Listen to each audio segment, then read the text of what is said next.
And a very good afternoon to you. Live on a cloudy Sunday here in Oakland, it's Ballers Baseball on 860 AM The Answer. Hello, everyone. Tyler Peterson with you today. Nevada Cullen is on assignment. However, we may get a cameo from him in a couple innings. He is here at the ballpark as a fan today, slacking off. It's the 12th game of the homestand. It is the final game of our 6-game series against the Grand Junction Jackalopes. The Ballers, who had a chance to win the series last Sunday against the Ogden Raptors, failed to do so, split it 3-3. Today, they have a 3-2 lead in the series with Grand Junction. They will also have an opportunity to win the series today against Grand Junction, finish the homestand at 7-5 before a 2-week 12-game road trip. So it's very important, imperative perhaps, that the Ballers do come away with a victory today so that they can hit that road trip on a good note. It will at least be a 6-6 homestand, but the Ballers do want to take a 2-game over 500 record into their first road trip. The umpires meeting and exchanging lineups with the two managers. Here's how Frank Gonzalez lines up today for his Grand Junction Jackalopes at 3-8. Zeb Rose, the center field, leads it off, followed by Alex Pimentel, the left fielder, whose father is in attendance today. Kendall Foster, the right fielder, bats third. Robin Fernandez, the third baseman, will hit fourth. Evan Scavato at first. He'll hit fifth. Mason Minzy, the catcher, will hit sixth. Isaac Nunez, the shortstop, hits seventh. Matt Pietrowski, the DH, hits eighth. And Luis Hernandez, the second baseman, he will hit ninth with the pitcher Evan Massey, the left-handed throwing Evan Massey on the mound. Just one member of this Jackalopes roster we have not met, and that is the right-hander Braden Collette, who may not be 100% healthy because we have not seen him pitch in this series. Ballers about to be announced onto the field. And we'll toss it over to today's PA announcer, Tarek, who will have the Ballers order today.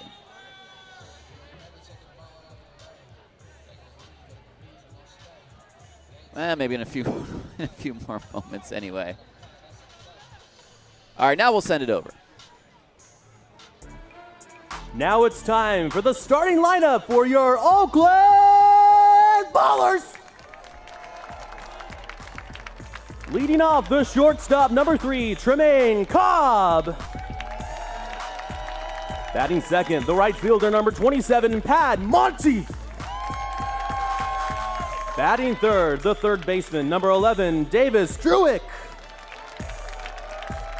Batting fourth, the left fielder, number 15, Cam Buford. Batting fifth, the designated hitter, number 4, Danny Harris. Batting sixth, the first baseman, number 29, Christian Almanza. Batting seventh, and making his Ballers debut, the second baseman, number 23, Nick Leahy. Batting eighth, the catcher, number 2, Tyler Lozano. Batting ninth, the center fielder, number 19, Daryl Buggs.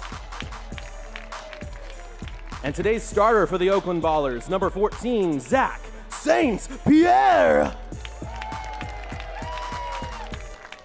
You may have caught a new name in there. That's the second baseman, Nick Leahy, and a little more on him in just a moment. But it is now time for the national anthem. The performance of the Star Spangled Banner down the field will be by Mr. Matt Gibson. Oh, say, can you see by the dawn's early light, what so proudly we hailed at the twilight's last gleaming, whose broad stripes and bright stars through the perilous fight o'er the ramparts we watched were so gallantly streaming, and the rocket's red glare, the bombs bursting in air, gave proof through the night that our flag was still there. Oh, say does that star-spangled banner yet wave o'er the land of the free and the home of the brave?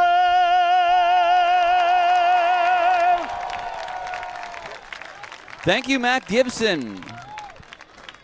Powerful lungs there from Matt Gibson. Ballers in their home creams and green hats. The Jackalopes in those, I'll call them indigo, slight royal blue tops with the Jackalope antlers over the heart, almost as a crest. Zach St. Pierre beats the Jackalopes back on Tuesday. He'll face them for a second time, and always interesting to see whether that has an effect on the hitters, seeing Zach a second time. Now, I say he beat the Jackalopes. He did not get the win on that day, but the Ballers did win. But a quality start for St. Pierre, a much better outing following up the Week 1 outing against Ogden. He went 6 innings, allowed 4 hits, 3 runs, a walk, and 4 strikeouts. On the year, St. Pierre, an ERA of 4 in 3 appearances, 2 starts. He's struck out 8 and walked 2, again with that 0-1 record. The defense behind him, it'll be a little bit of a different look. Buford in left, Bugs in center, and Monteith in right.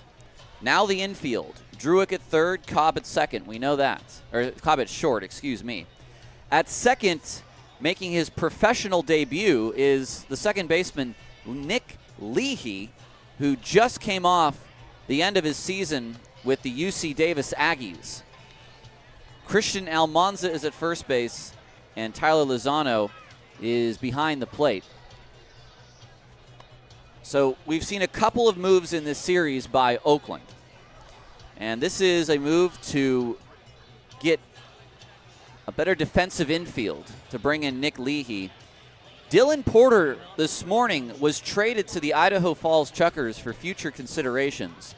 And that spot opened up for Leahy.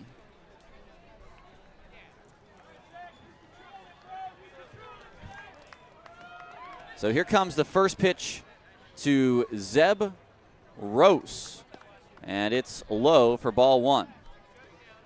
First pitch at 1:08 p.m. St. Pierre throws. It's a ground ball past the dive of Druick. It's off of his glove. Picking up the ball is Cobb. It's a double for Rose. That ball ended up near the tarp, and Cobb had to chase after it. So Rose, a very hard hit double to begin this ballgame. And he has been quite good this whole series in that leadoff spot.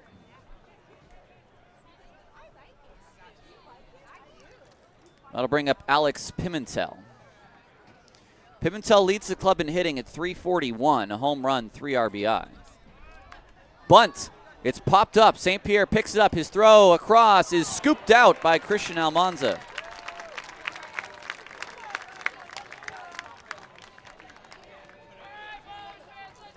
So that'll be a sacrifice 1-3, and that will advance Rose to third base. Now Kendall Foster, the right fielder. First pitch in for strike 1. Calling balls and strikes is Mike Blanchard. It's Bill Shortridge at first and Joe Shields at third. Next pitch to Foster, that's down and in for ball one. Runner at third, one away here in the top of the first, just underway from Raimondi. St. Pierre throws, and the changeup is swung on and missed. A big swing and a miss by Foster. It's 1-2. It's an overcast day in Oakland. It is still 67 degrees at first pitch. A little bit chillier than our others. The 1-2 on its way. Foster pops this up. It's behind home plate. Lozano's going to give it a look, but he is not going to have a play. It's into the stands. And looks like a gentleman has come away with it. The infield is in on Foster. Second on the team in hitting at .324, a home run and 5 RBI. The 1-2 is swung on and missed. A big pitch by St. Pierre as he got Foster to fish below the zone. And a huge second out here in the first. Here's Robin Fernandez. Had a big day yesterday. 4 RBI, including a 3-run home run off of Ethan Paulson.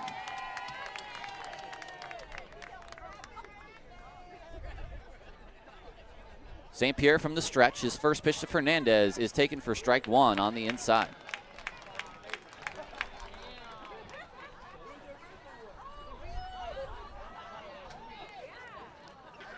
Fernandez only batting .190, but 2 home runs and 7 RBI.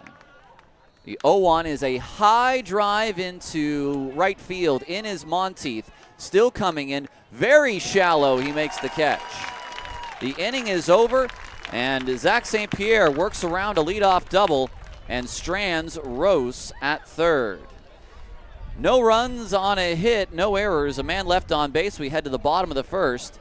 It's no score on this Sunday afternoon at Raimondi Park on 860 AM The Answer.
It's the bottom of the first. No score. Ballers will bat with Cobb, Monteith, and Druick against a very tall young man, Evan Massey, a left-handed starter, 6'6", 229 from Boise, Idaho.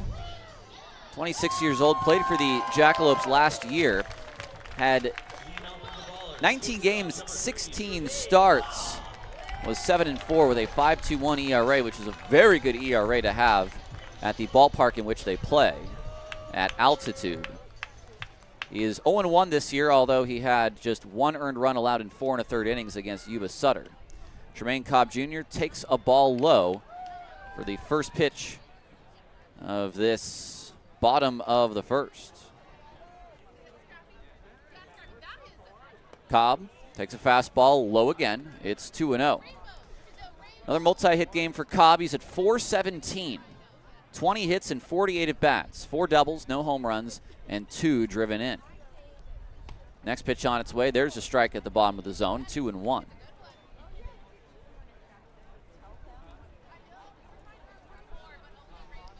Massey pitching from the stretch. The next one is swung on and missed. That was an off-speed pitch that was hanging around the middle of the zone, but Cobb did not have the timing on it. It's 2-2. Massey set, first base side of the rubber, and the 2-2 is swung on, grounded foul.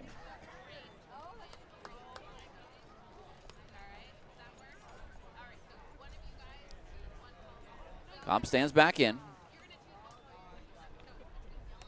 Massey set. The 2-2 on its way to Cobb now is outside. Massey spelled M-A-S-S-I-E. It's a different spelling than the Chris Massey who was in camp with Oakland. It's a full count pitch to Tremaine Cobb, and the pitch on its way is inside for ball 4. It was not all that far away from being a strike, and had that ball been caught by Minzy and framed, it may have even well been strike 3. A leadoff walk for Cobb. He gets on base yet again. That's his 8th walk already of the year. Now Pat Monteith. First pitch, a ground ball toward third. It's off with the glove of Fernandez, and Monteith is safe. E5. Fernandez waited back and then got the short hop off the heel of the glove. That is an unforced error. And now 2 on, no out for Davis Druick. No score in the bottom of the first.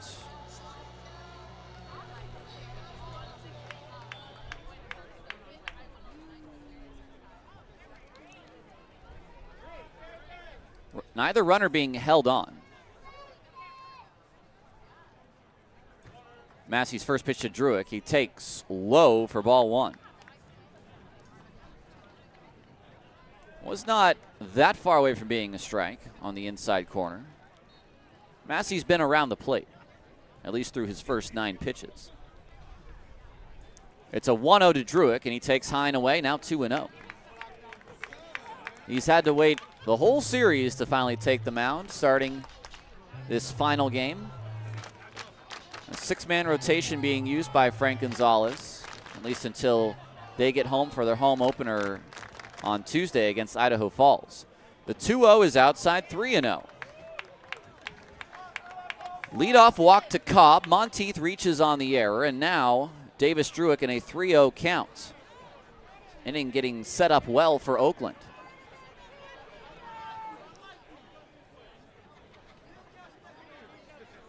Massey waiting for the pitch. There's only 3 seconds left on the clock. He's got to go, and now he does, and it is strike 1 at the top of the zone. 3-1.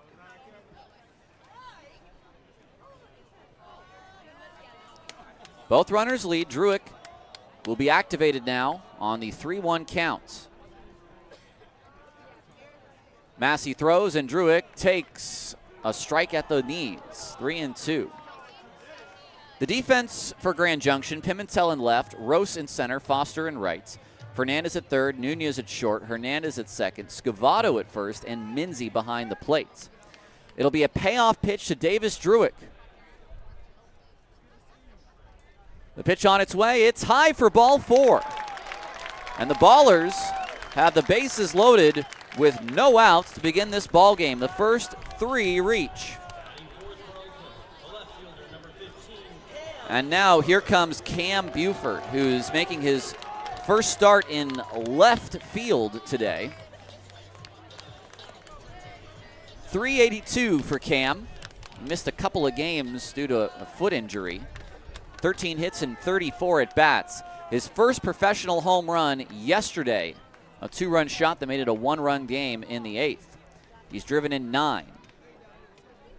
Massey's first pitch to Buford. He takes a strike at the letters. It's 0-1.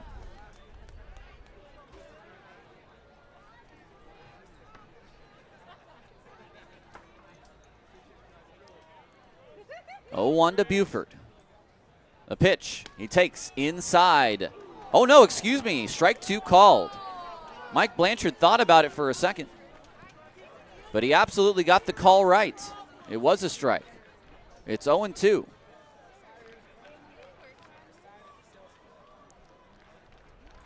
The 0-2 on its way. Buford swings and fouls it at the plate. Bases loaded, no outs here in the bottom of the first. No score in our contest.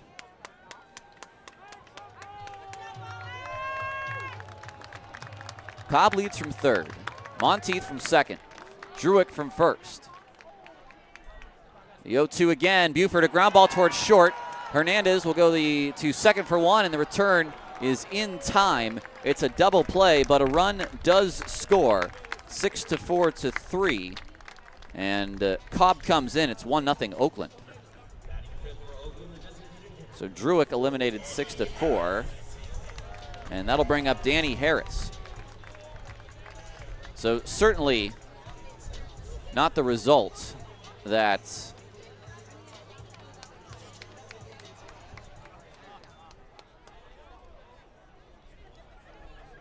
Buford was looking for. However, it does result in a run. Now Harris, who takes the first pitch high. He's got Monteith at third. And the pitch on its way is hit the center field. It's fairly deep. Chasing back Rose. He's at the wall. He stops and he makes the catch. Harris gave it a ride, but that's it for the first. Ballers do have the lead on the double play ground ball that scores a run. We'll go to the second. 1-0 Oakland on 860 AM, The Answer.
Zach St. Pierre has a 1-0 lead in the second.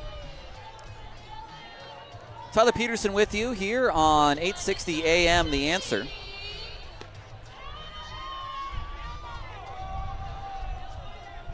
Ballers at 6-5. They've scored first in all of their wins. They've scored second in all of their losses.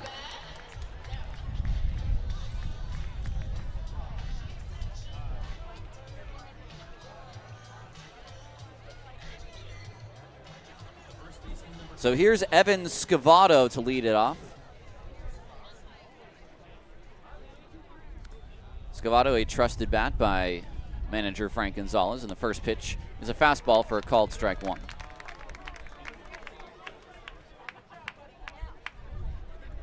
.222 for Scavato, 8 hits and 36 at bats, a home run, 4 RBI.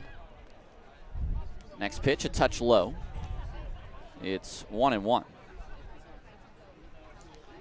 Nice work by St. Pierre in the first. He allows the double to Rose. They even bunt him over to third. Next pitch in the dirt, 2-1.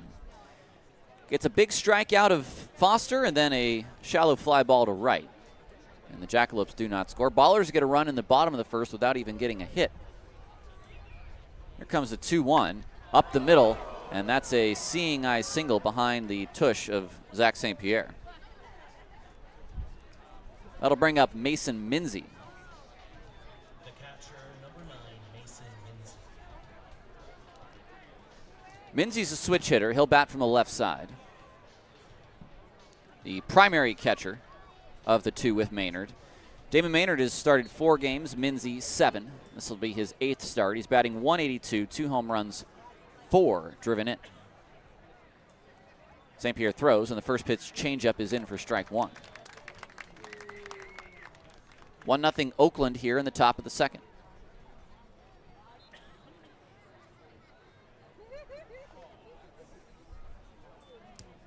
Pitch on its way is a ground ball toward the right side. Leahy on a dive. It gets through. And it's another seeing eye single. Back-to-back singles here in the second. Runners at first and second for Grand Junction.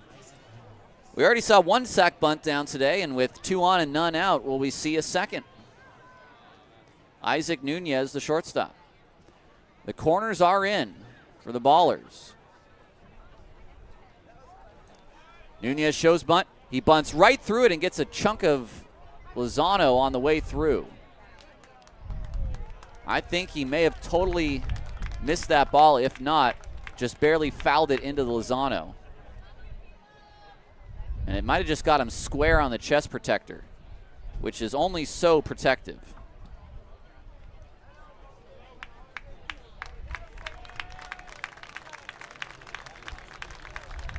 It'll be an interesting bruise to nurse on the flight tomorrow. It's 0-1 to Nunez after he missed that bunt.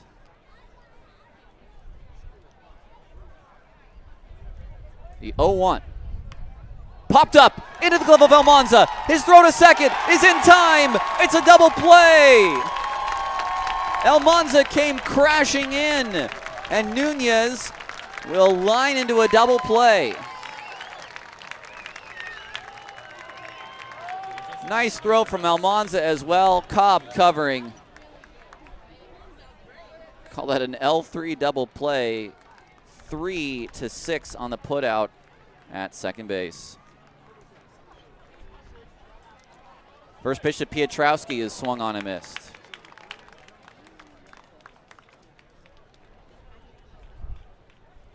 Two outs in the inning. St. Pierre comes set. And his 0-1 is taken at the bottom of the zone, 0-2.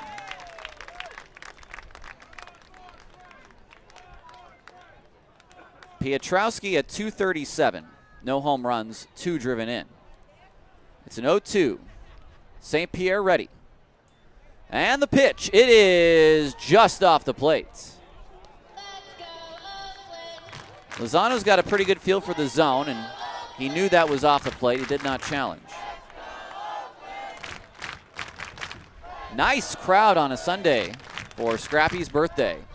The next pitch is fouled away by Pietrowski. Got under that and sent it over the Ballers' dugout.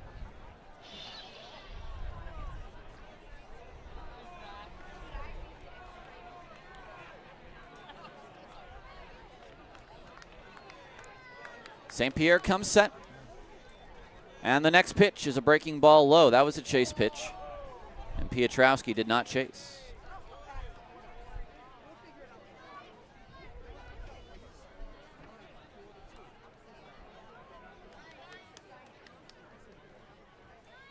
The 2-2 is swung on, grounded towards short. Cobb will wait back on the fourth hop, and his throw across the diamond is in time.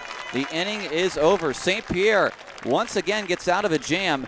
No runs on 2 hits, no errors, and a man left on base. We head to the bottom of the second, 1-0 Oakland on 860 AM, The Answer.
It's the bottom of the second. It's 1-0 Oakland on this final Sunday contest. Tyler Peterson with you on 860 AM, The Answer. Christian Almanza, the first baseman, has had a very nice professional 2 weeks, his debut.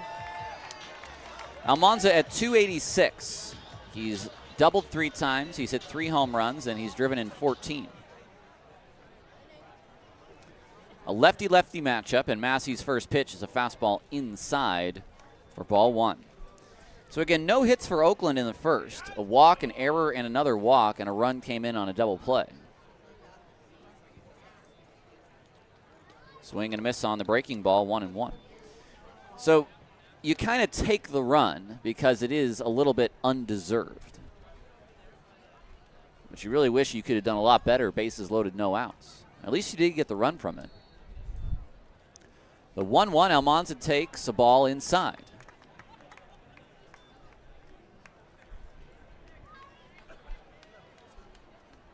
Massey needed 20 pitches to get out of that first inning against 5 batters. The 2-1, Almanza swings and misses. Got tied up that time on a fastball inside, and it's 2-2.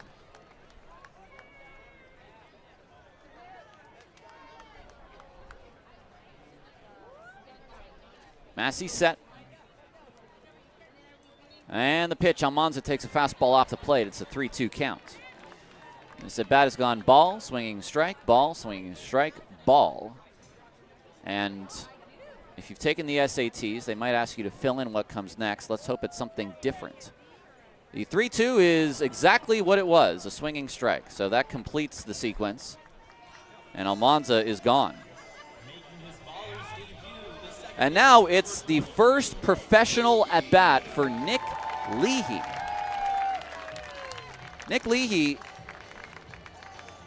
is from Newbury Park, California. Played at the University of Davis. 5'11", 200. First pitch is swung on and fouled at the plate. It's 0-1. At Davis this year, he was a 4-year starter, batted .290, 5 home runs, 27 driven in. The 1-1 is taken to the top of the zone for strike 2.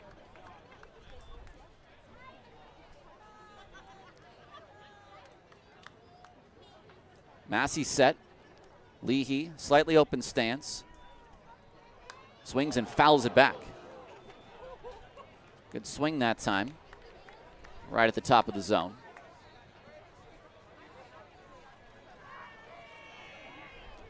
Ballers are all too familiar with playing on that field in Davis when they played YOLO last year. That was Leahy's home field. The 0-2 is swung on and missed. Got him on the off speed, and he is down swinging.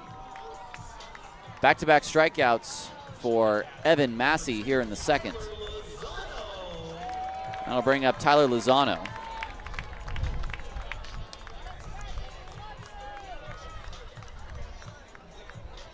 Lozano at .263, no home runs, 1 RBI.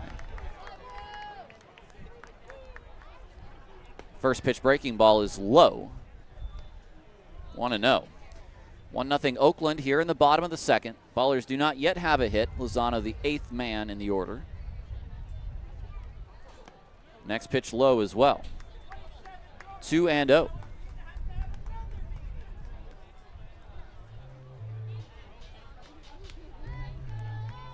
Massey set.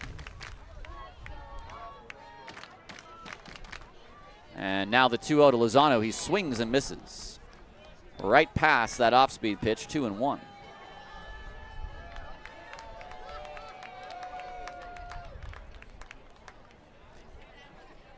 The 2-1 now, Lozano takes down and in. It's ball 3.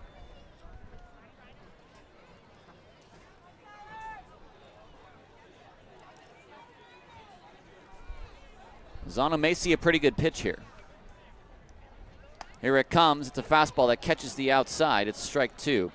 I don't know that that was the challenge fastball Lozano thought he was going to see. That was a really nice pitch by Massey right on the outside. Now a full count. And the payoff is weakly hit back toward the mound. Picking it up is Massey. His throw is not in time. It's an infield single for Tyler Lozano, who I think has 3 infield singles this series. Peyton Harden 2.0. Here's Darryl Buggs. So the Ballers do have their first hits.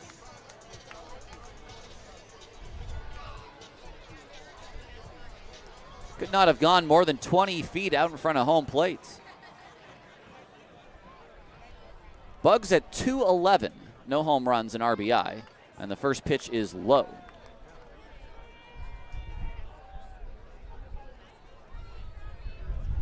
So a 2-out single for Oakland. It's a 1-0 game in the bottom of the second. Pitch to Bugs. He swings, hits a high chopper toward the shortstop Nunez. On the backhand, his throw across the diamond. Not in time. It's another infield single. And that time it was the speed of Bugs more than anything else that earned him that base hit. Now that was much more Peyton Harden-like. Ooh. Brilliant. Top of the order for Cobb. It's a 2-out rally, and the Ballers have the ground game going. First pitch to Cobb is a called strike on the outside, backdoored on a breaking ball. It's 0-1. Cobb walked in the first, later came around to score.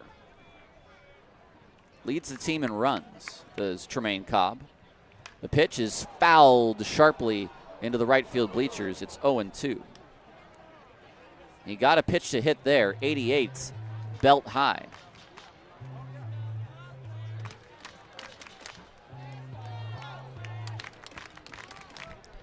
Massey set, a look at second.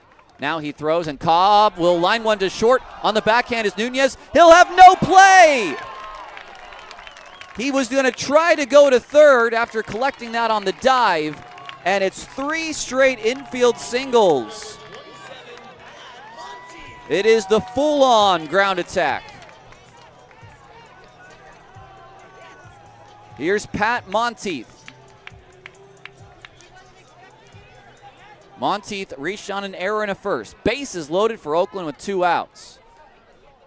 Massey's first pitch is a check swing pop-up toward right field. This will fall and work for a base hit for Pat Monteith. 2 will score.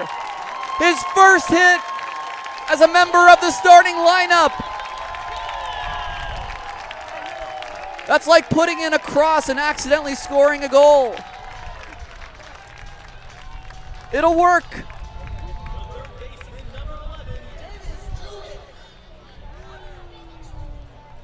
And Grand Junction, in the last 4 batters, have had no luck.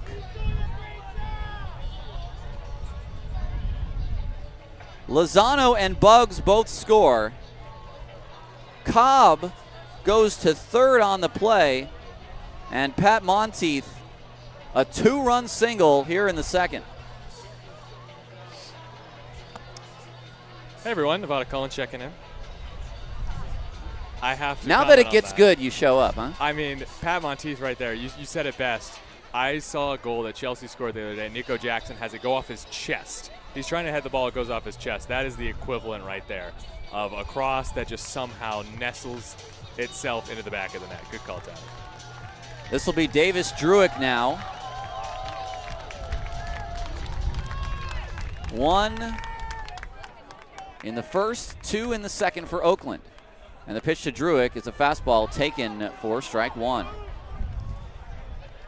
Walked in the first. 4 hits for Oakland to the last 4 batters. The pitch, Druick hits this to left field. It's a line drive. It is down for a base hit. It's an RBI single for Davis Druick. It's 5 straight singles with 2 outs, and it's 4-0 Oakland. And that was the hardest hit ball of the inning. That'll bring up Buford. Runners at first and second with 2 outs. The first pitch, Buford swings and misses. Tried to join the line. 4-0 Oakland.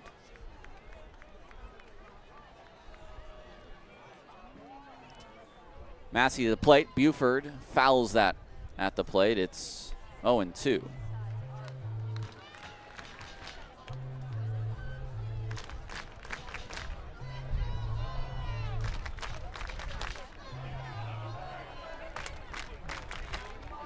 Massey throws, and Buford takes that low. 1-2.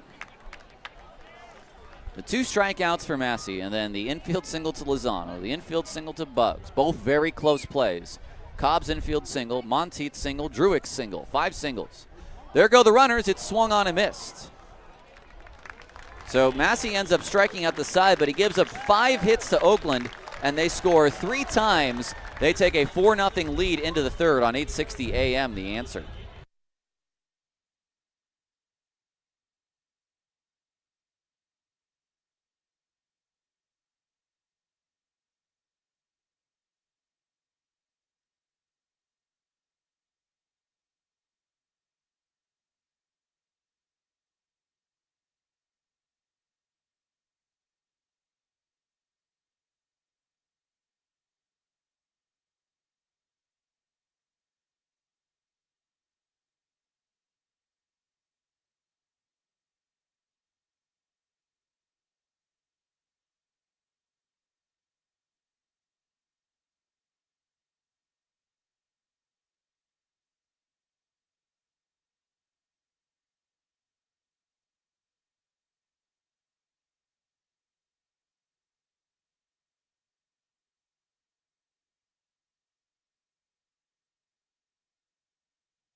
Welcome back to Ballers Baseball here on 860 AM, The Answer. I'm Tyler Peterson. You heard Nevada Cullen in the last inning with a little cameo appearance. And now it's time for our celebrity third inning in a 4-0 Ballers lead. Hernandez, Rose, and Pimentel to face Zach St. Pierre. We have the lovely fiance of Nevada Cullen. It's Hallie something, soon to be Cullen. Soon to be Cullen. Thanks for having me, Tyler. Thanks for coming on, Hallie. My mission in these next 6 outs is to embarrass Nevada as much as possible. He's very hard to embarrass, so good luck with that. Here's Luis Hernandez. Now, you, like my partner Nevada, are from the state of Florida, and you've come a long way. Yes, I have. First time in California. First time in California. You spent a couple of days in the Bay. First pitch from St. Pierre is a strike. And you got to see a couple places. You got the tour guide who now kind of thinks he's a local. So what's your first impression these last couple of days? Pitch is high, 1-1. Well, the Muir Woods, favorite part so far. Yes, Muir Tallest Woods. trees on earth, apparently. Mm-hmm. Really enjoyed that. And San Francisco was really fun yesterday. Okay. Little Golden Gate Park action, I heard. The 1-1 is a ground ball to Leahy at second, who gobbles it up confidently and throws to first. 1 away here in the third. I will tell you this much, Hallie, that there is a little bit of bragging rights on the line because Ben, who sits 2 chairs down, not only did he not allow any runs when he was on the mic, but he scored a couple of runs when he was on the mic. So you are going to be judged after your appearance today. Zebros fouls this away. I'd love to know, you are engaged to Nevada. Correct. How did you guys meet? We met at the University of Florida, freshman year, right away. So we were friends for a little bit, but by February, right before COVID, we started dating. Next pitch is a touch low. It's 1-1. So this is 5 years in the making? A little over 5 years. Yep. All right. 1-1 the count. Breaking ball hit foul. I understand you guys have a apartment or house picked out in the Tallahassee area, more or less. Yeah, we're sort of stalling. Okay. Figure out, where we're going to be and everything, Okay. but have our eye on some places. 1-2 the count. St. Pierre from the windup, and the pitch on its way is down low.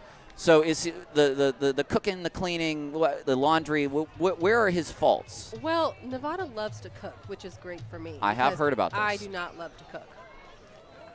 The 2-2 on its way. Rose hits a high drive down the left field line. That will get foul. But he's a fairly cleanly man then. Sure. Okay. I would say he's not too bad. All right. I have low expectations with that, but when I ask him to do something, he usually obliges. Okay, as all good men should. The next pitch, a half swing. Does he go? Yes, says the home plate umpire. It's a strikeout of Rose. And for St. Pierre, it's his second strikeout of the inning.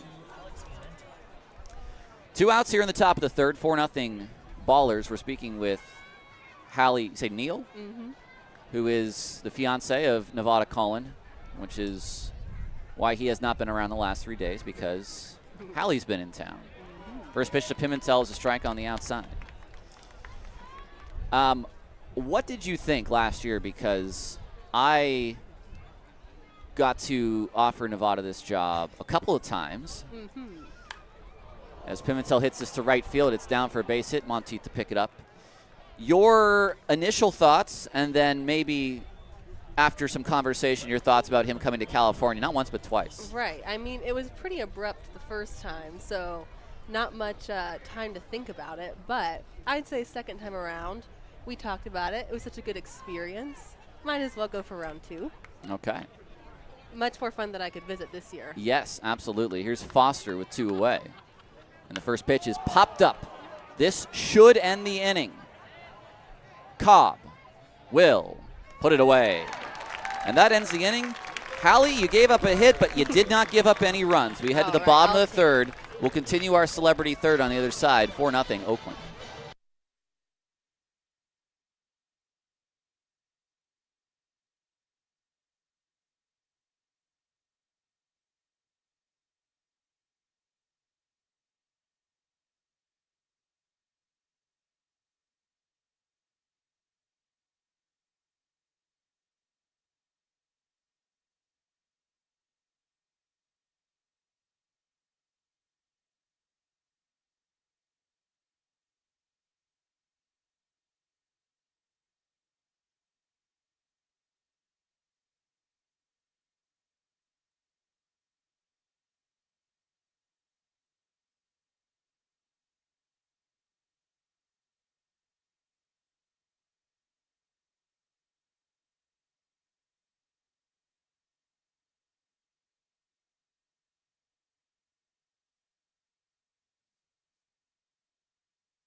Welcome back to Ballers Baseball here in the bottom of the third. It's 4-0 Oakland.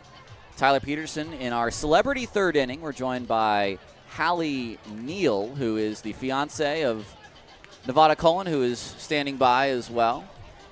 Hallie, I do want to ask, what's your relationship with baseball?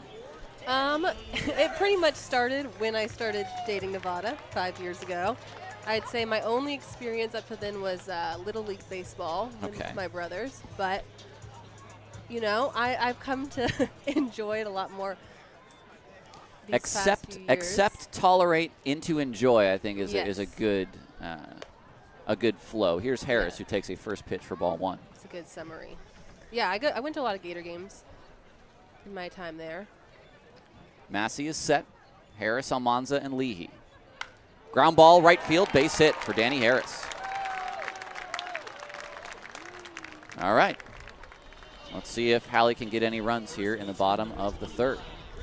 Hopeful. Here comes Christian Almanza. So I see the very shiny ring on the left hand there. I understand it was, let's see, this December? This December, yeah, right before Christmas time. In a coffee shop? Yes, it was. Okay. Yes, it was. Check swing foul. They were pretending to be open, but they were actually closed. Oh. So he seriously surprised me. Very good. Because I know sometimes some couples think about it, how do we want to do it in front of the family, but if it's a true, and Harris just starts to take off, and he's going to be caught in a rundown, Harris will be thrown out. And he tried to time Massey that time. I don't know what. It's the second time that's happened in this series. And Harris guessed wrong again. The pickoff goes 1 to 3 to 6.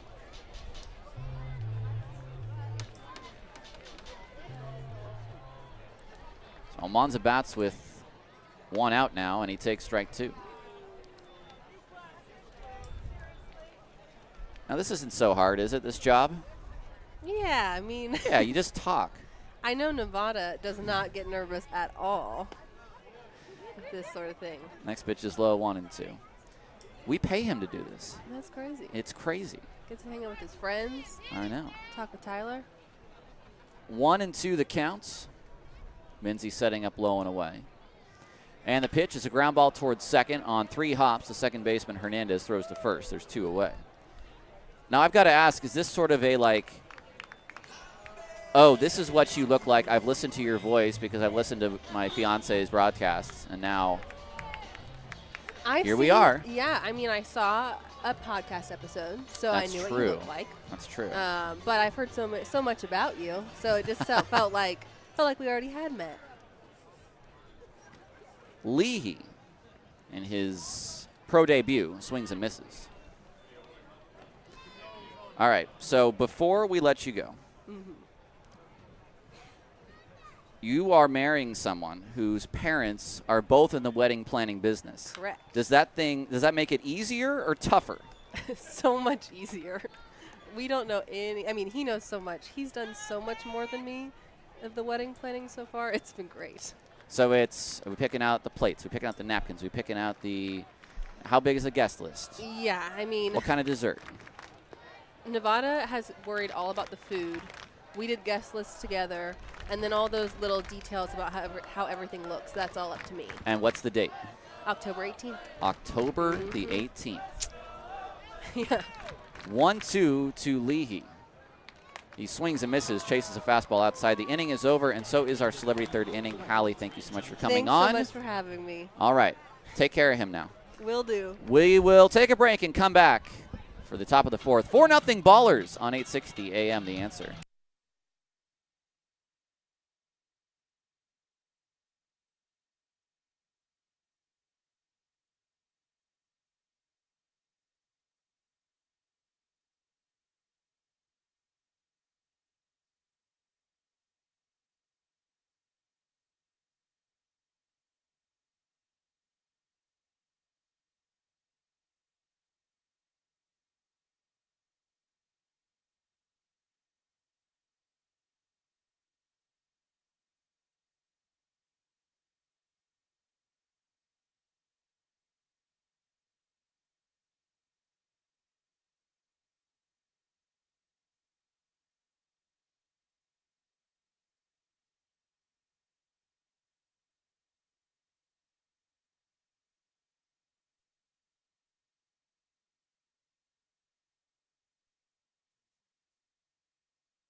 Your line score through 3, it's no runs on 4 hits and an error for the Grand Junction Jackalopes. It's 4 runs on 6 hits, no errors for the Oakland Ballers. Zach St. Pierre to face 4, 5, and 6, Fernandez, Scavato, and Minzy.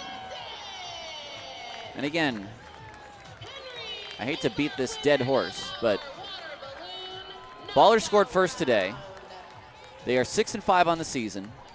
Every time they score first, they win. Every time they don't, they lose. So let's hope at least the trend continues today. All right, Fernandez standing in. St. Pierre is back on the hill as we waited for a little promotional event to get off the field. St. Pierre at 36 pitches, and his first is a ground ball to Leahy on 3 hops. He picks it up, he waits, he throws. It's in time for out number 1. 1 pitch, 1 out. The best friend of a pitcher. 1 away. Here's Scavato, who singled right back up the middle, over the mound, past St. Pierre, and into center field in his first at bat in the 2nd.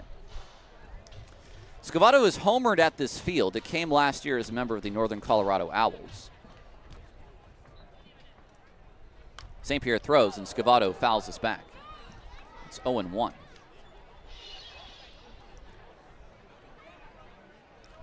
Top of the 4th, base is empty. 4-0 Oakland. And the 0-1 to Scavato on its way. He swings and fouls it back. A quick 0-2. St. Pierre is a quick worker, and Our favorite kind of workers are quick workers.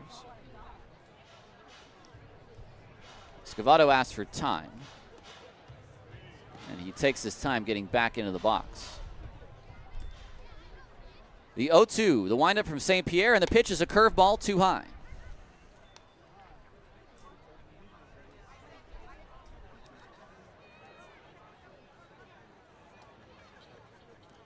Now we'll do a 1-2. Here it comes. That's a breaking ball down low. Northern Colorado last year had two guys sort of cut from the same cloth in Garrett Kieber and Evan Scavato. We'll see Garrett Kieber in July as a member of the Rocky Mountain Vibes. 2-2 is down low, and we've gone from 0-2 to 3-2. Now, Scavato is a swinger, so anything close he'll take a hack at. So St. Pierre. And now Scavato asks for time again.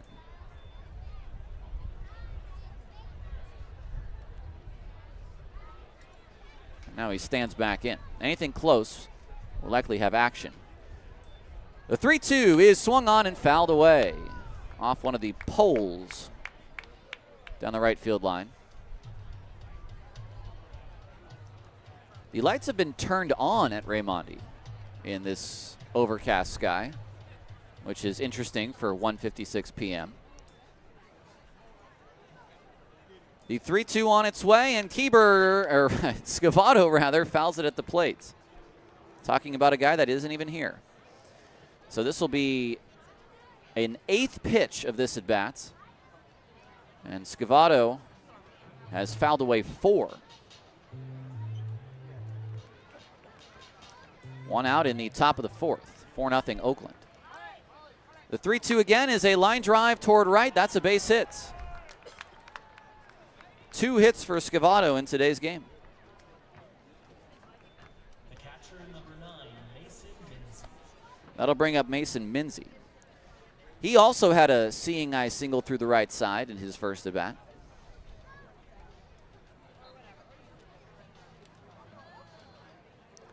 One on, one out.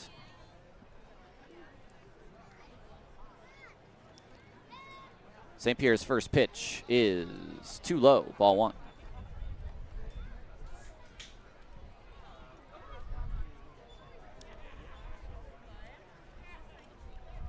Decent lead for Scavato at first.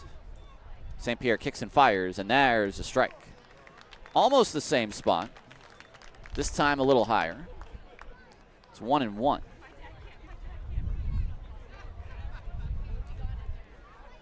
Scavato has not attempted a steal this year yet.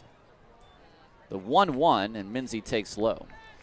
This is the 3rd different Pioneer League team for Mason Minzy. Started with Yuba last year, or YOLO rather, and then was traded to the Rocky Mountain Vibes. Now with Grand Junction. 2-1. Just a touch high. Maybe a touch inside as well. And now Lozano is going out to have a word with Zach St. Pierre.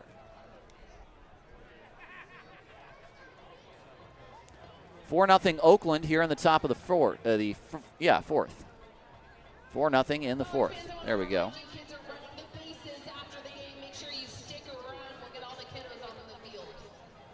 So Tilo back into his crouch. Be the first mound visit used for Oakland in this game. Both teams get 6. 3-1. Minzy swings and fouls it away. And we'll go full. I'm half curious to see whether or not Frank Gonzalez would decide to send Scavato from first to avoid a possible double play. He does not go, and it's high.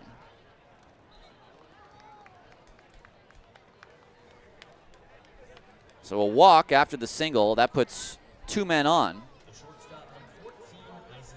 with just 1 out here in the 4th. Here's Isaac Nunez. Nunez popped up a bunt into the glove of Christian Almanza, who threw to second to catch Scavato back in inning 2. It was a double play at the time, and now he swings and fouls the first pitch back. It's 0-1. That was a fastball up and in. 5 hits for Grand Junction through 3 1/3 innings.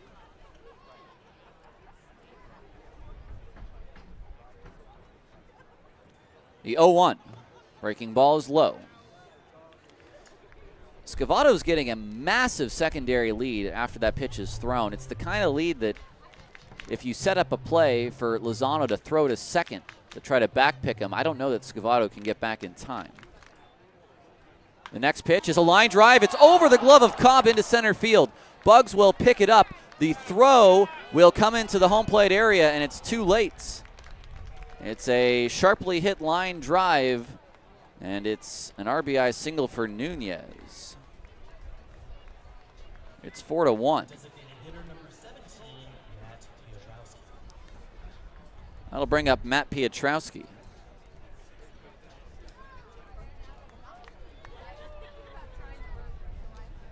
The Jackalopes are on the board. That's their 6th hit. They've matched Oakland's 6 hits.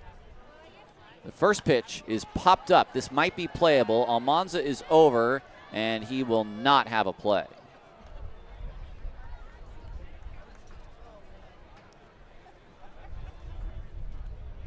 One away in the 4th. It's 4-1, Oakland leading.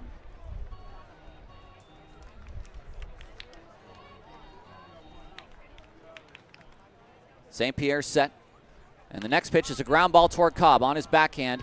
He'll have no play. He couldn't go anywhere. Probably the only play he had was to try to go to third. It's an infield single, very much like the one he had. And the bases are loaded now.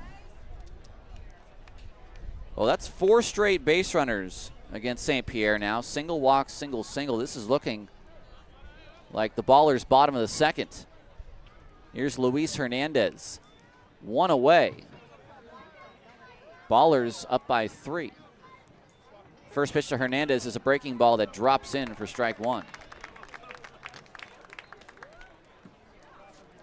St. Pierre really needs a ground ball now. Corners are in. St. Pierre throws, and the changeup is a called strike. And challenging that pitch is Hernandez.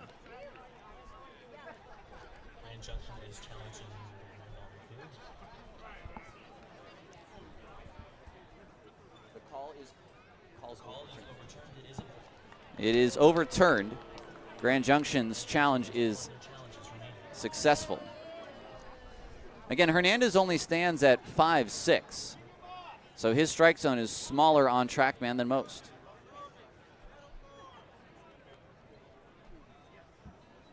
The 1-1.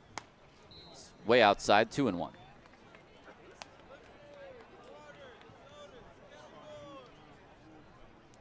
At third is Minzy. At second is Nunez. At first is Piotrowski. 2-1. Too high. 3-1.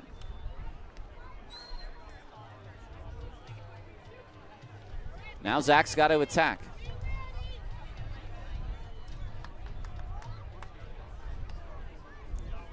Pitch on its way, high and away for ball 4, and he's walked in a run.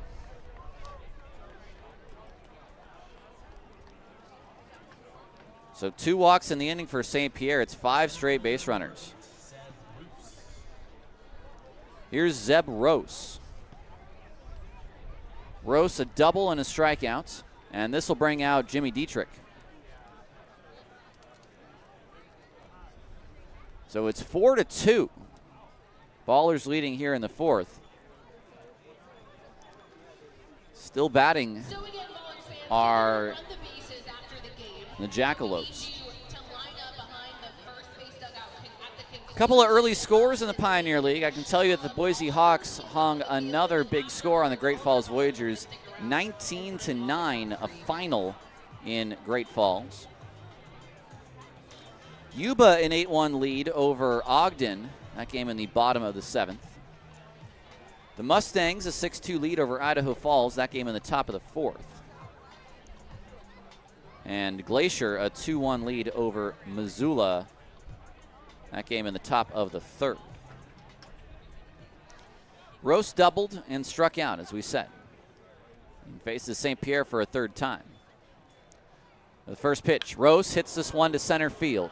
Bugs moving back. He's at the track. He stops. He makes the catch. This will be a sacrifice fly. The throw will go into second base.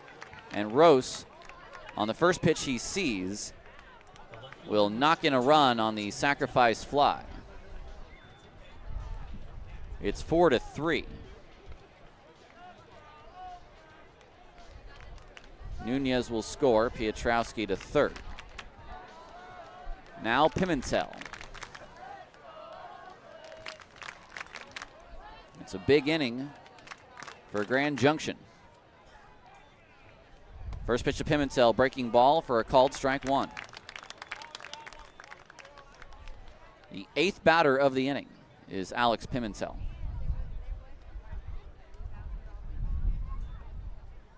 The next pitch is in the dirt. He lays off. It's 1-1. Junction now out hitting Oakland 7-6 on the scoreboard. Hernandez is at first. I wonder if they'll try to draw a throw to second base. Here's the pitch. Pimentel takes a pitch right down the middle for strike two. A fastball. It's pretty much center cut. 1-2.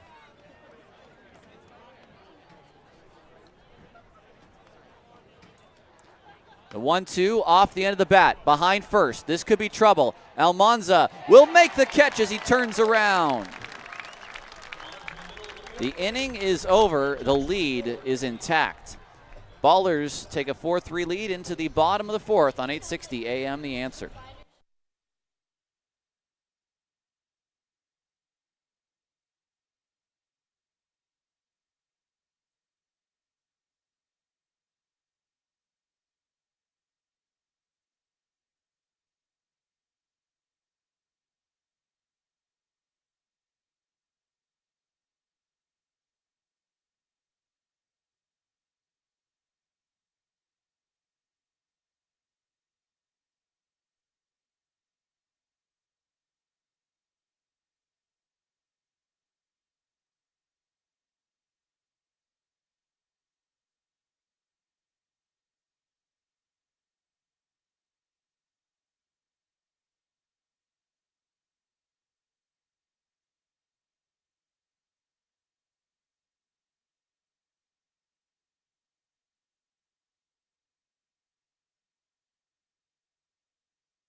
We move on to the bottom of the fourth. Ballers gave up 3 in the top of the inning. They have a 1-run lead still. I will call it an unconvincing lead because of the fashion in which they scored the 3 runs in the second. Massey's first pitch to Tyler Lozano is swung on, hit back to Massey. It's in his glove. He throws to first. It is in time for the first out.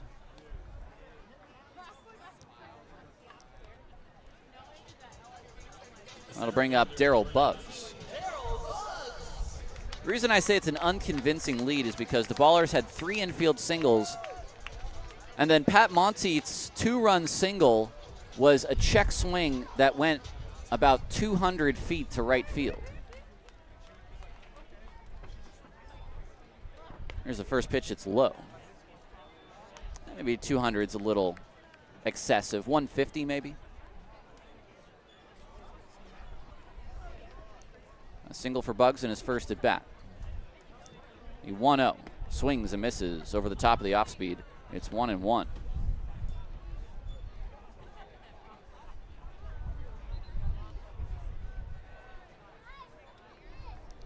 Massey set.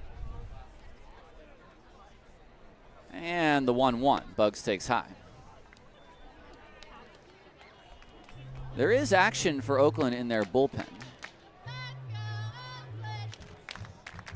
It's the lefty Caleb Franzen. Next pitch is swung on a miss for strike 2. with a couple of lefties to lead off the fifth, I'd be interested to see whether Zach St. Pierre does indeed come out. 2-2 is off the plate. We go full. Massey at 63 pitches now.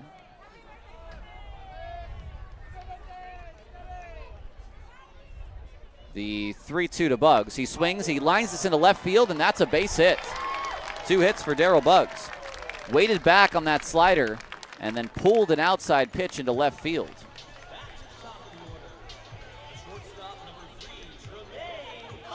Here's Tremaine Cobb.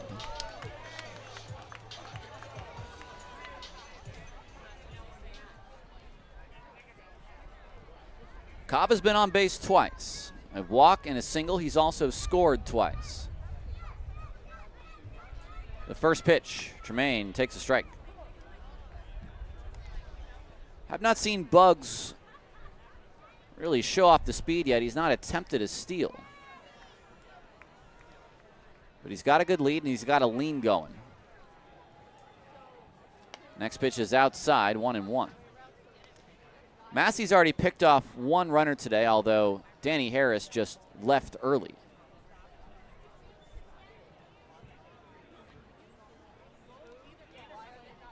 Pitch to Cobb is down low, 2-1.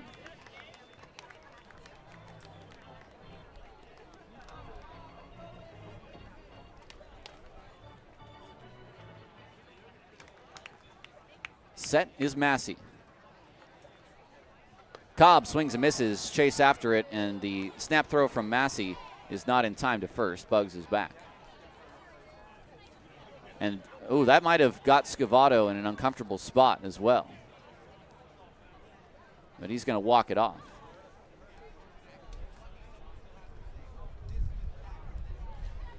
So we go to 2-2.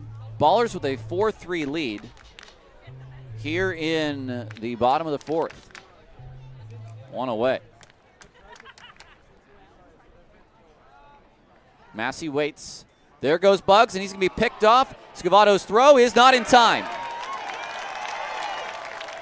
That's one of the best things you can do as a base runner is just head to second and keep going. It's a stolen base. And he's got great speed. He just showed it off there. 2-2 to Cobb.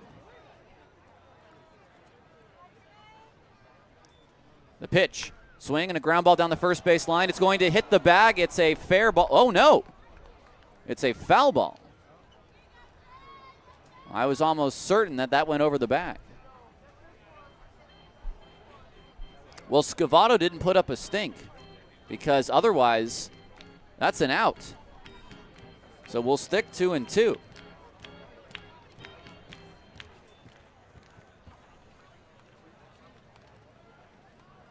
Cobb with a chance to add on. Pitch is high, 3-2.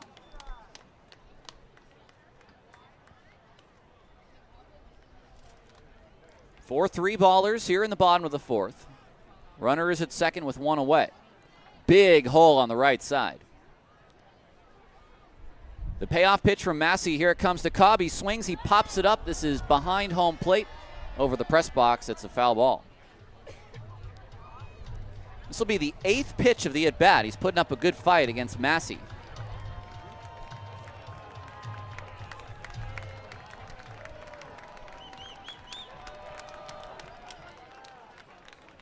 Another payoff. Massey, look at second. The pitch is swung on, hit to center field. This is deep. Back is Rose. He's at the track. He makes the catch. Buggs is going to tag, and he will head to third. So Darryl Buggs able to get to third base on the deep flyout by Tremaine Cobb. That'll bring up Monteith.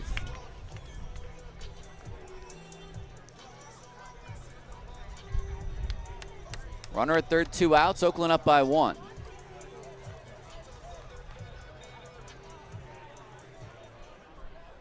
Monteith has been on base twice, had a 2-run single in his last at bat. The first pitch is low. Look, sometimes you get balls bouncing your way and it'll start a little streak for you. So hopefully that's what we see with Pat here. Here comes the 1-0. Way inside, 2-0.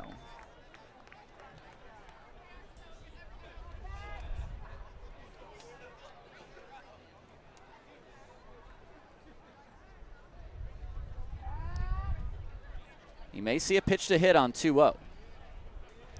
Massey throws, and Pat hits a line drive on the backhand. It's taken by Nunez on the hop, and the throw to first is in time. No runs on a hit, no errors, a man left on base. We head to the fifth, 4-3 Oakland on 860 AM, The Answer.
Top of the fifth inning, it's 4-3, Oakland leading the Grand Junction Jackalopes. The day is done for Zach St. Pierre. At only around 70 pitches for Zach. 4 innings, 7 hits, 3 runs all earned, 2 walks, and 2 strikeouts. And to take this lineup a third time through the order, they are not going to go with St. Pierre. They're going to go with the lefty Caleb Franzen. Now, Franzen's had a really nice start to his Ballers career. He's 1-0, 3 appearances in, 6 strikeouts, 1 walk. He's not yet allowed a run through 4 innings. Batters hitting just 154 against him. And he'll face 2 lefties to begin this inning, Foster and Fernandez. So he does bring the heat. And the first pitch from Franzen is a slider at 88 off the plate for ball 1.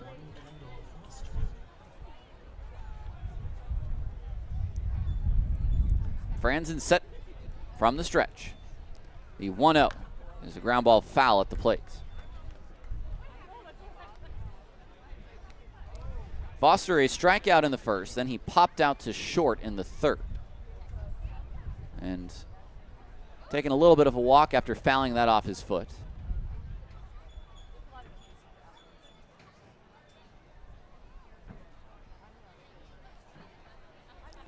Franzen set. Here comes the 1-1. Swung on, it's popped up. This may be Cobb again. He says he's got it, and he does. First out of the fifth, a pop out to shortstop. 1 away.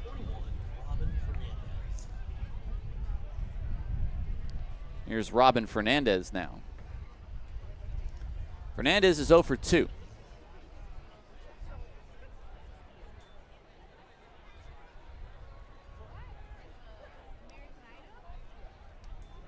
First pitch on its way is swung on and missed. Fastball right by him that time. 0-1. Fernandez a fly out and a ground out, so he is 0 for 2 as well.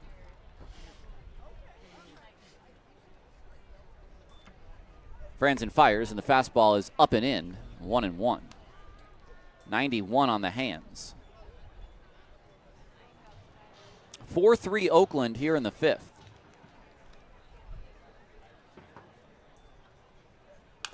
Ground ball, broken bat. Lee is going to play it and throw to first in time. A wild chunk. The shaft split right down the middle, and it flied out past the pitcher toward the second base area.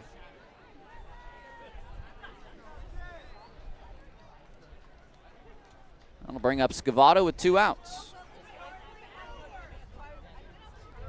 2 hits for Evan Scavato.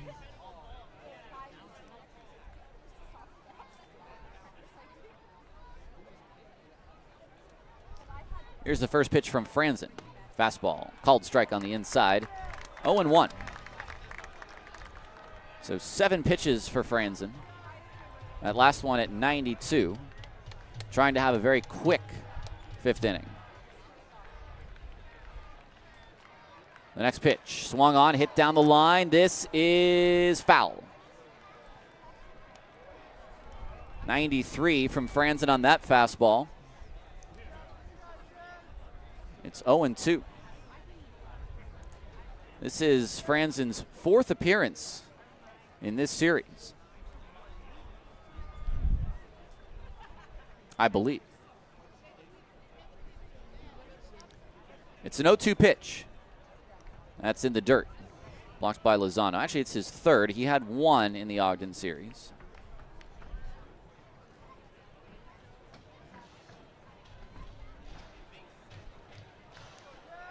Scavato's had a nice day, but he is prone to strike out. Maybe you go fast above the hands. Franzen ready. The pitch is a breaking ball down and in. 2-2.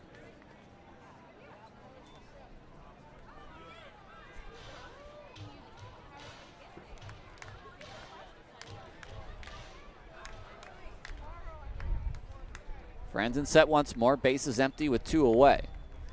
The pitch is high and away. 3-2. So 0-2 to 3-2. Scavato has not bit on any of these balls out of the zone.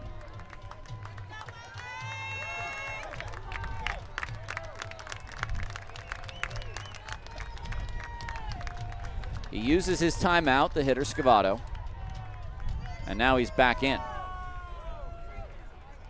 Franzen set. The payoff with 2 outs. Here it comes. It's a ground ball foul. 91 that time.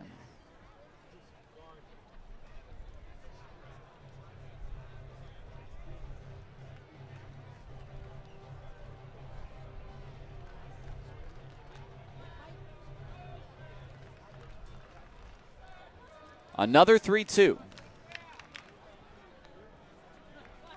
Lozano setting up low, and the pitch is swung on, hit down the line, and again out of play. 3 foul balls in this at-bat for Scavato. He also had a long at-bat against St. Pierre. This will be an 8th pitch.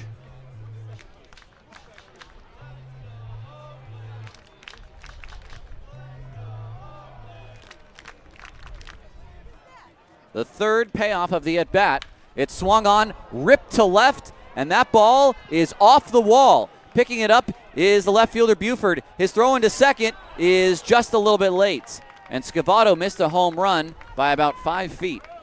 It's a 3-hit day for Scavato. A double here. Just did not have the loft on that ball. 104 off the bat.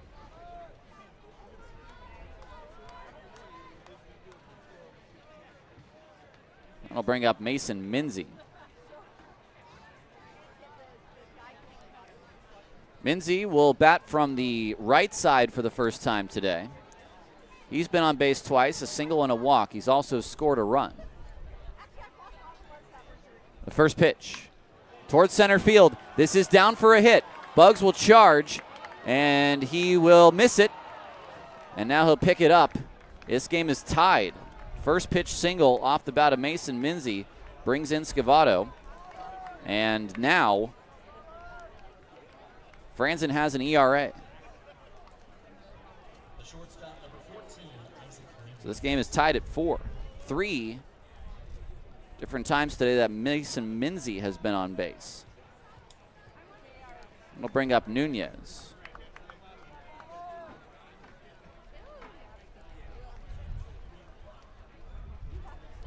Franzen throws, and Nunez swings and fouls one out of play. So the Jackalopes tie at 4 runs unanswered.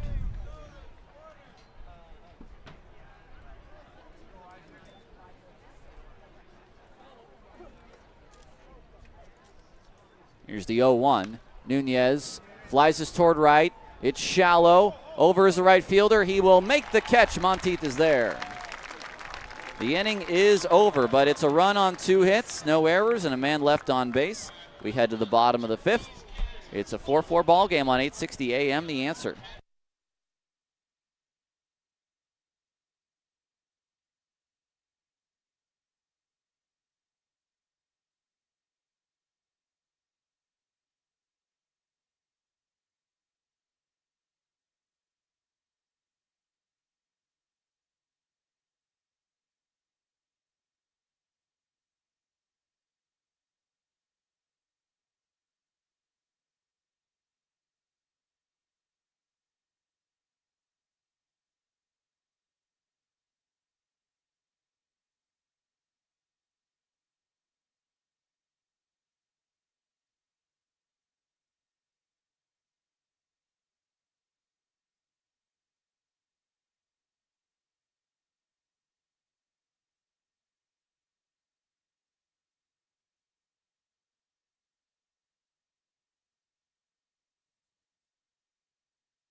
Evan Massey is on the mound in a tie ball game for the first time since the start of the bottom of the 1st. It's a 4-4 ball game.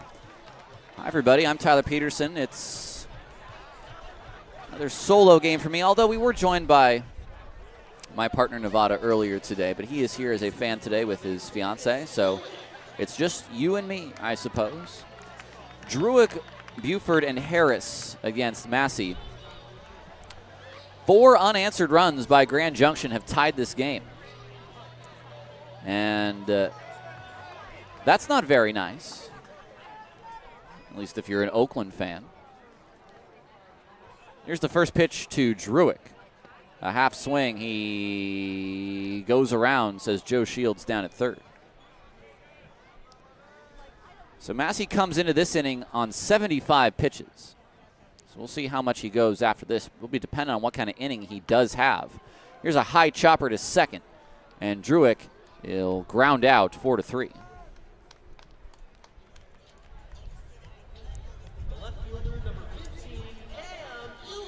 Here's Cam Buford.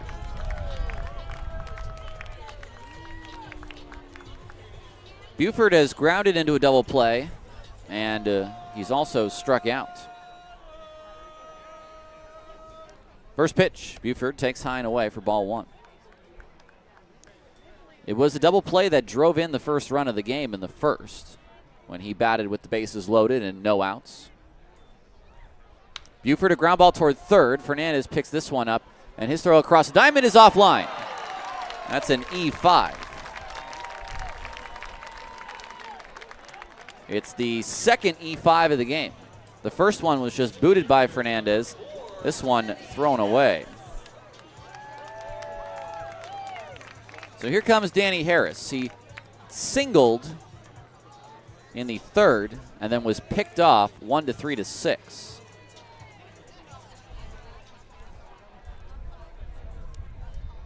Cam's got speed at first. First pitch to Harris. He takes a strike on the outside.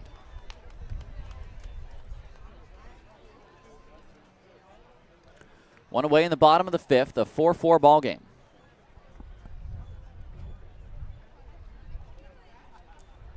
And Massey will throw over. That was maybe the C move by Massey there. That was just a I'm going to throw over to first base move. Now a quick step here, a ground ball toward the hole at short. The throw will go to first, and it's in time.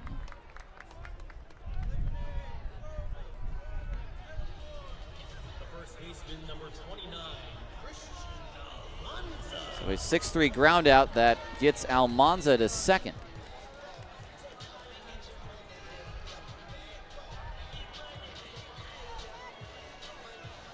It'll be up to Almanza with 2 outs to try to give the Ballers their lead back.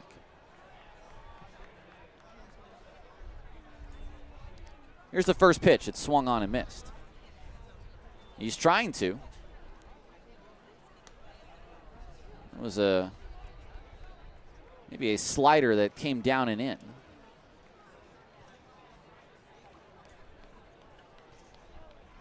Massey looks at second, and the pitch to Almanza is off the plate. It's 1-1. Buford's not getting a huge lead out there.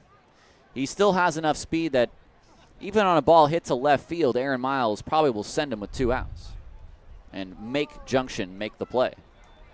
The 1-1. Almanza swings through that one, an inside off-speed pitch. 1-2. Just one challenge used so far by Grand Junction. They got that correct. Oakland has used none. Now Massey's 1-2 is a breaking ball that stays high and past the eyes of Almanza. It's 2-2. A 4-4 ball game in the bottom of the 5th.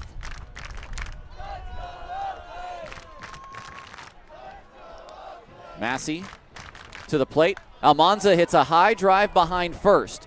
Who wants it? Scavato says he does, and he puts it away for the final out of the 5th. No runs, no hits, an error, and a man left on base. We are still tied at 4 after 5 on 860 AM The Answer.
Caleb Franzen on for his second inning of work in a 4-4 tie ball game here in the 6th inning on getaway day in the Pioneer League.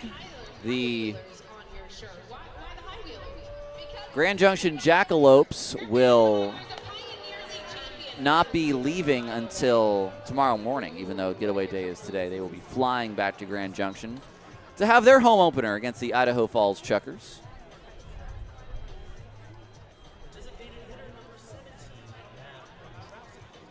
The Ballers will also be flying out tomorrow morning, a 8 a.m. flight into Portland and then on to Kalispell, Montana for a 6-game series against the Glacier Range Riders. Here's Piotrowski against Franzen. Franzen's first pitch is a fastball high. It's ball 1.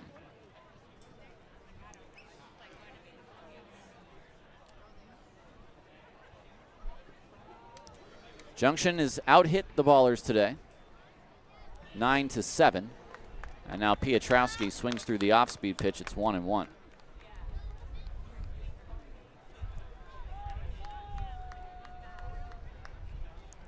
Franzen set. And the pitch, Piotrowski hits this to right field. Fairly deep. This will move back Monteith. He gets underneath it and makes a one-handed catch for the first out of the 6th. That'll bring up the second baseman, Luis Hernandez.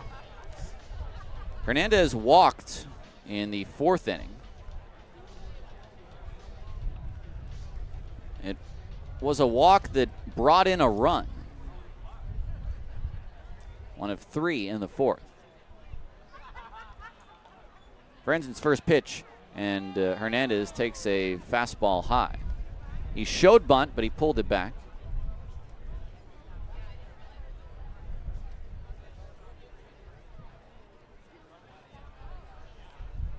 Franzen's 1-0. Hernandez will take a strike. Again, showing bunt, and again pulling it back. Davis Druick really having to crash in at third on each pitch. Hernandez will swing away now, and he'll swing through the breaking ball. It's a 1-2 count.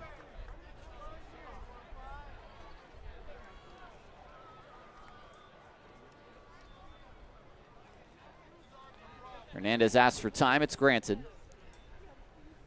Now we'll get the 1-2 from Franzen. Here it comes. Breaking ball, strike three called. Sweeping into the zone, and Hernandez is gone looking. 2 away. Nice pitch from Franzen there. 80 miles an hour. That'll bring up Zeb Rose. Double strikeouts, sac fly.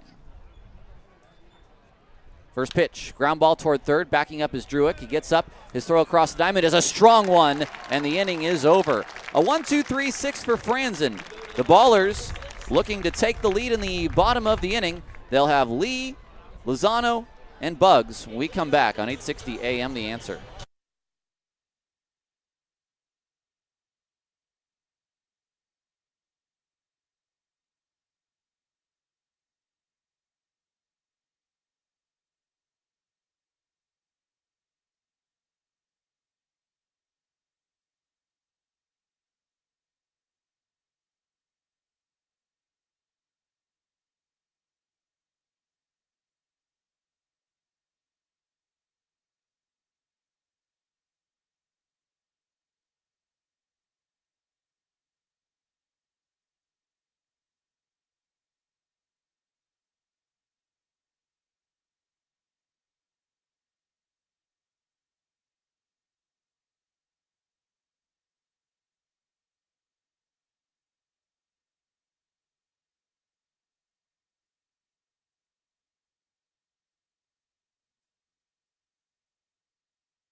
You are listening to Oakland Ballers Baseball on 860 AM The Answer. I am Tyler Peterson. It's the bottom of the 6th inning. It's a 4-4 contest, and the debut kid, Nick Leahy, L-E-E-H-E-Y, Nick Leahy, just activated from, or just signed, I should say, from the UC Davis Aggies baseball team. First pitch, ground ball towards second. Waiting back on this ball is Hernandez, and the throw is in time. 1 away in the 6th. Well, Massey at 87 pitches. Frank Gonzalez is going to feel really good about having him get through 6 innings today, especially with how this game began. The Ballers have been held scoreless since the 2nd. First pitch to Lozano is a breaking ball that breaks low. 88 pitches, 56 strikes. That's definitely a good ratio. Lozano, a ground ball to short. Nunez picks it up easily, and his throw is going to pull Scavato off, but he plies the tag in stride as Lozano is tagged out. 6-3. So 3 pitches for 2 outs. And that'll bring up Darryl Bugs.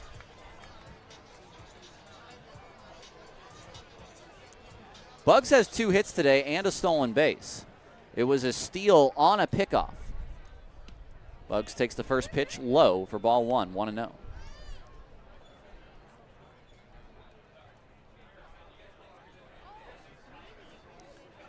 One and 0 the count. The call has been challenged. Oh no, excuse me. It has been confirmed. It is a ball. So it was a challenge on the field, and an odd time for that, I must say. It's 1-0 to Bugs, and the loss of the use of the challenge by Junction. They have 2 left. Here's the pitch. Bugs, a ground ball towards short. Nunez has to hurry. His throw to first is in time. 3 ground balls and quick work for Evan Massey in the 6th. No runs, no hits, no errors, no one left on base. We head to the 7th. It's a 4-4 ball game on 860 AM, The Answer.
Caleb Franzen out for a 3rd inning of work in a 4-4 ball game here on Sunday afternoon from Armandi Park. It's been a really fun 2-week homestand to begin the season. I, for one, will enjoy a little time off with the team out of town. And I say that only in terms of I will not be the one going on the road trip. We still have work every day, day in, day out. But you will get to enjoy Nevada Cullen as a road broadcaster for the first time. First pitch to Pimentel is a ball. It's going to be challenged by Lozano.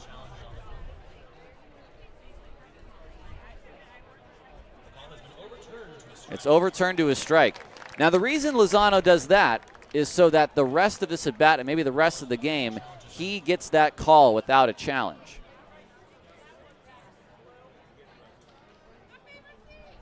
Here comes the 0-1.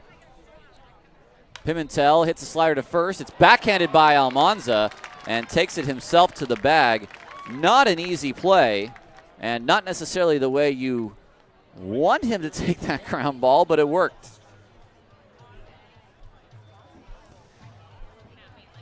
It was a little bit of a handcuff. I don't know if he could have gone palm up, honestly. So he did a nice job there. Here's Kendall Foster. 27 pitches for Franzen. First pitch, no swing. Ball is outside. Now, I will say this. It's been a while since Caleb Franzen was a regular starter, but he threw over 100 innings for the Fresno Grizzlies 2 years ago. The 1-0. Slashed foul into the Ballers dugout, heads up.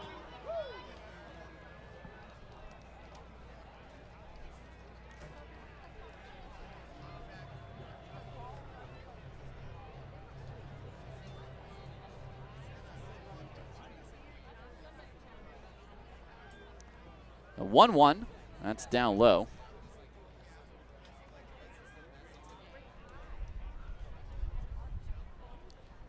Two and one to Foster. Franzen set. And the pitch. Fastball too high, 3-1.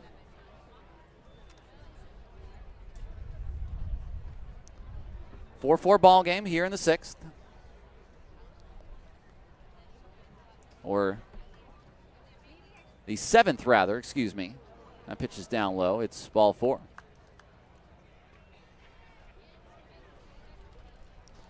So Foster takes the walk. It's the first walk issued by Franzen.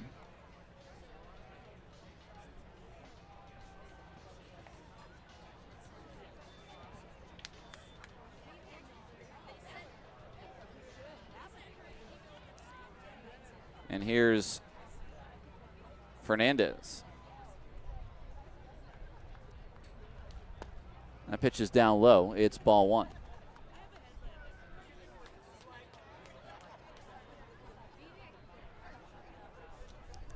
Today for Fernandez, a flyout and 2 groundouts. There goes Foster. The pitch is swung on. It's a hit and run to right field. It's perfectly worked. And now Franzen will head to third, and the throw is cut off. That pitch was smacked to right field. And a perfect time for that. First baseman number 24, Evan Scavano. Here comes Aaron Miles. He's going to make a change. He'll go to a right-hander against Evan Scavano. We'll take a break. We'll come back on 860 AM. The Answer. It's the Jackalopes with men at the corners with one out here in the 7th in a tie ball game.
Chewy.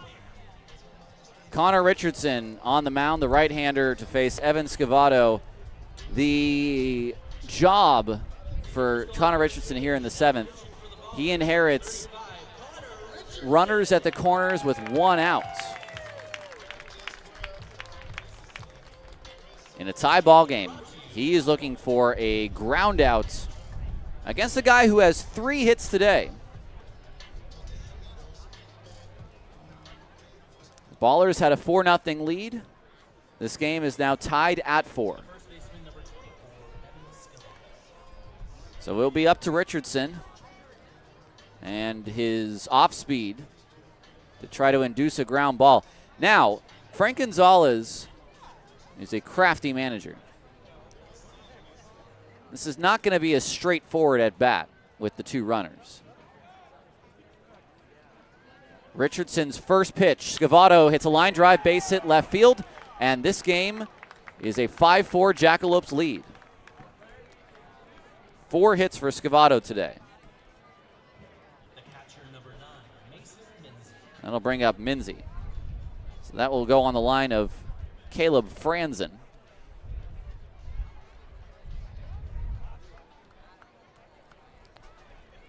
Two on, 1 out. Here's Mason Minzy. First pitch fastball, high and away. So the Jackalopes have come back to take the lead in this ball game. 11 hits for them now.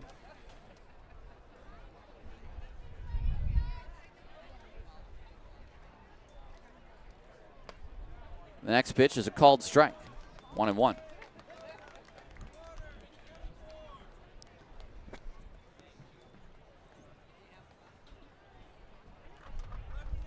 Minzy today has been on base 3 times, 2 hits and a walk. He swings, hits us down the left field line. It's fairly deep. Buford is over. He's into the corner, and Buford will not have a play. It bounces up against the wall. They're going to send in the runner, Fernandez. It's a double for Mason Minzy. And it's another run for Junction here. That's both runners attributed to Franzen's line that have scored. So it's 3 runs all earned on the line for Franzen, and it's another hit for Mason Minzy.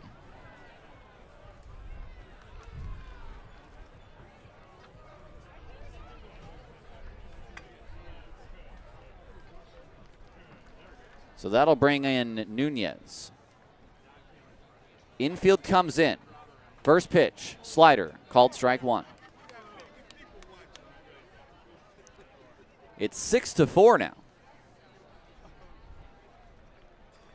It's 6 unanswered by Grand Junction. Ground ball toward Druick. His play will be to first, and that's a big out number 2.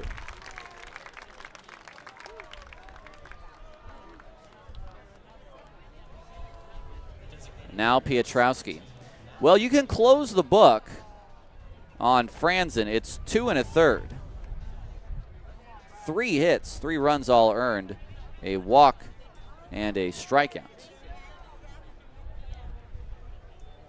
Pietrowski swings and fouls it back. It's 0-1.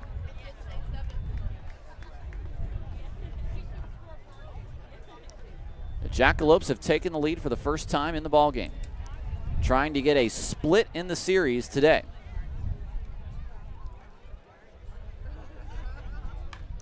To right, Monteith will make the catch. The inning is over. 2 runs for Grand Junction on 3 hits. They lead 6-4 as we stretch on this 7th inning. We'll come back right after this. 6-4 Jackalopes on 860 AM The Answer.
Well, we have a pitching change. It's no longer Evan Massey. It's the left-hander Aiden Alger.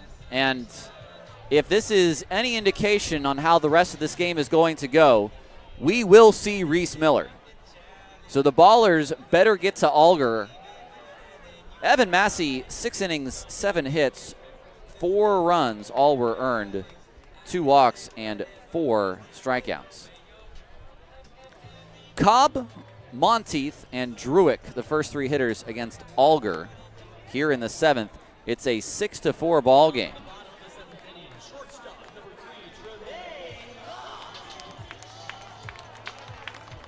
So here is Cobb.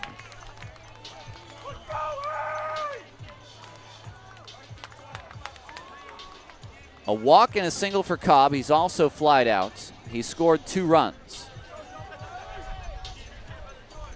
Right now, he's the guy you want leading off this inning because you want to start your rally now.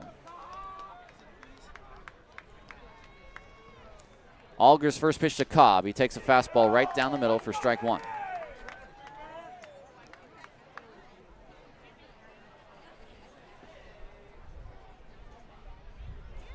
The 0-1. Cobb swings and fouls that away. 0-2.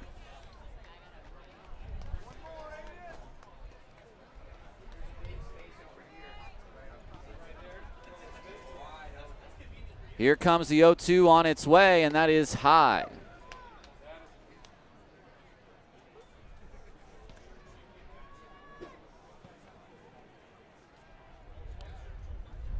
Here comes the 1-2. Cobb takes low. Minzy wants to challenge.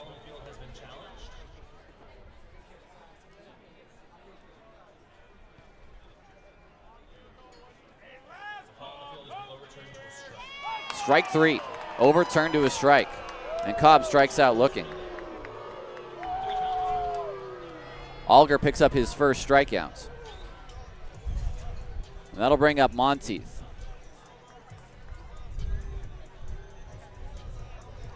6-4, Oakland trailing. And they've got 8 outs left. Plenty of time. Again, Reese Miller. Just think about him, remember him. Monteith swings and misses through the first pitch. It's 0-1.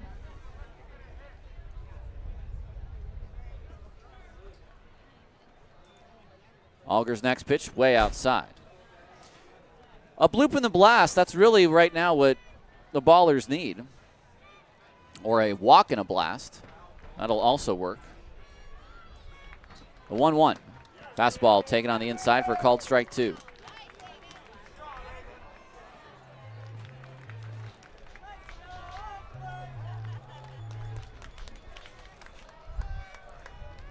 The 1-2 is down low, 2-2.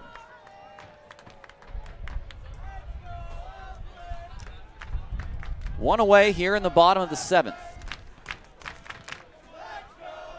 Fans trying to will on the Ballers. Monteith to center field. That is going to fall for a base hit. 2 hits for Pat today. All right, there's the bloop. Can we get the blast?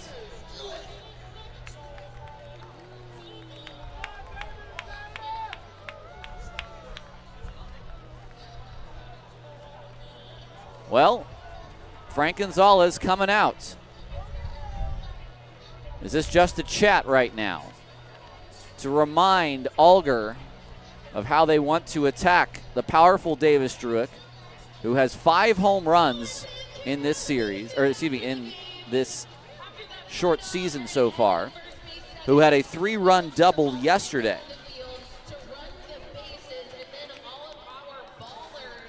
Nice attendance today, 2,367. And they're all going to stick around for post-game autographs and kids running the bases on Sundays. So Gonzalez departs. The runner at first is Monteith. Druick at the plate. He has the power to tie this game.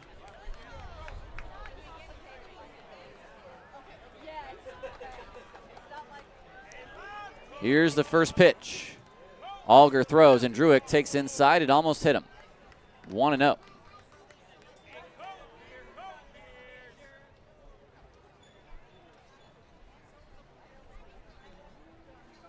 Here's the 1-0 now. Alger to the plate and Druick takes a strike at the knees. 1-1.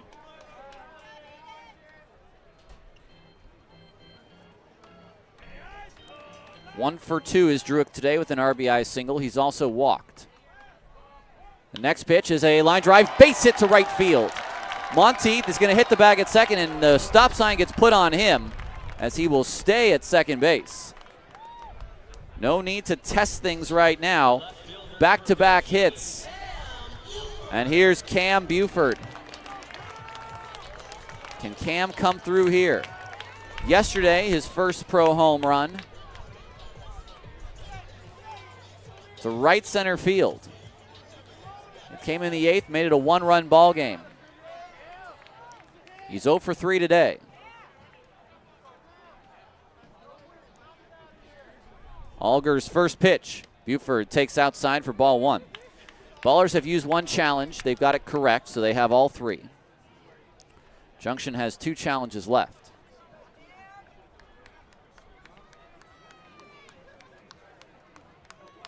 2-1.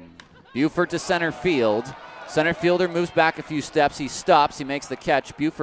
Monteith rather, is going to head to third. So Cam will fly out. And Druick will stay at first. So Harris will bat with men at the corners. Danny is 1 for 3 today. Minzy's going to come out to set the defense.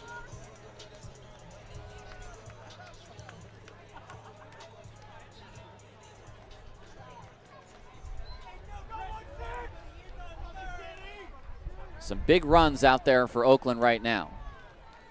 First pitch to Harris. Fastball, high and away. It's ball 1. It's a tough pitch to lay off, and it clipped the zone. It would have been a strike. The 1-0. Harris swings and misses through that fastball. It's 1-1. Challenged him at 87.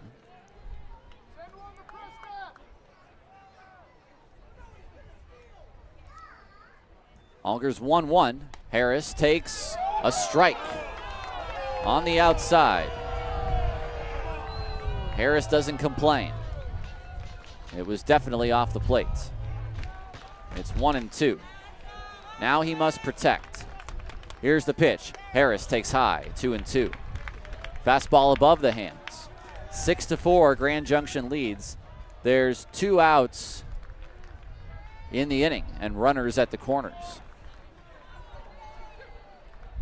The 2-2 on its way. It's a weak ground ball, slowly hit. The second baseman charges, and he will have no play. It's an infield single for Harris, and it's 6-5.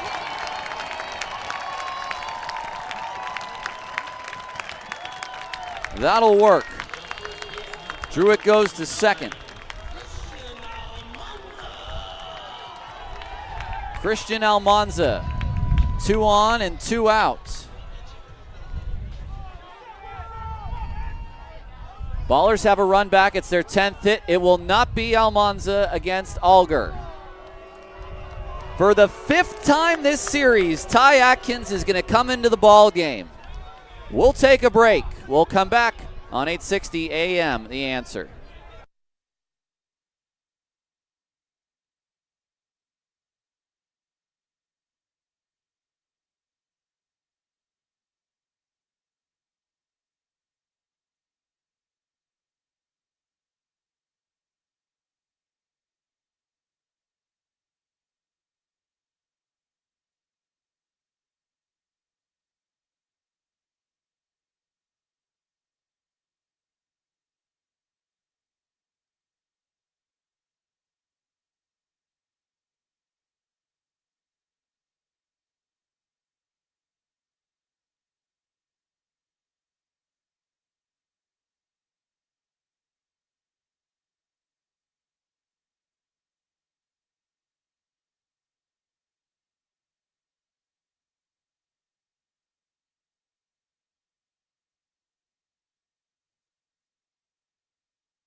The lefty Ty Atkins, his 7th game of the year, and he is in to face Christian Almanza. It's a 1-run ball game here in the bottom of the 7th. Runners for Oakland are at first and second. Almanza is 0 for 3 today. Atkins got the win yesterday. 1-0 record, a 3.86 ERA. 4 2/3 innings of relief for Atkins. He is a lefty specialist to the highest degree. 3 strikeouts, 3 walks. Or 2 walks. He's allowed 2 earned runs in those 4 2/3 innings. So 3 singles in the inning. 1 which does not leave the infield. It drives in a run. That's Harris. And here is Almanza. A chance to tie the game for Almanza. He'll have to fight one off of Ty Atkins.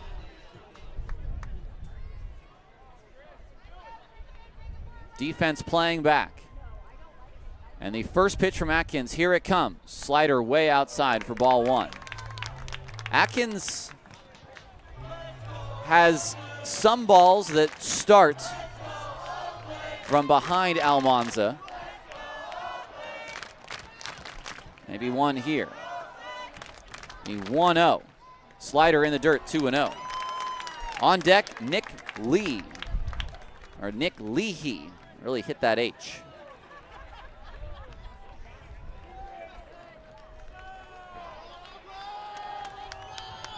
Almanza waits. Both runners with their leads. Almanza takes a strike on the inside. It's 2-1.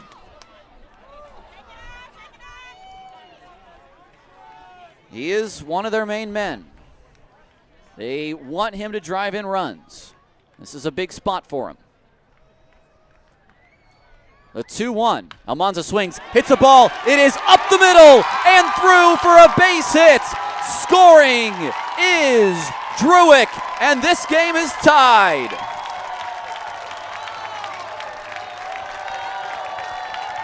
Harris moves to third, and Christian Almanza ties this game, picking up RBI 15 on the year. And now it's a chance for Nick Leahy to make a lot of friends.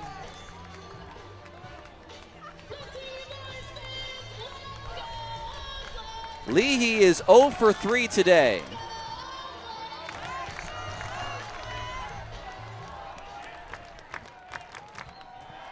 Tied at 6 in the 7th.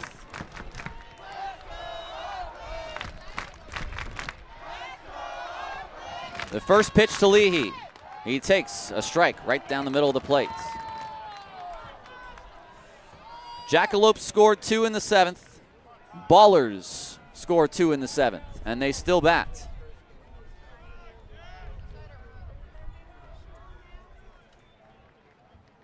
Leahy takes a strike at the knees. It's 0-2.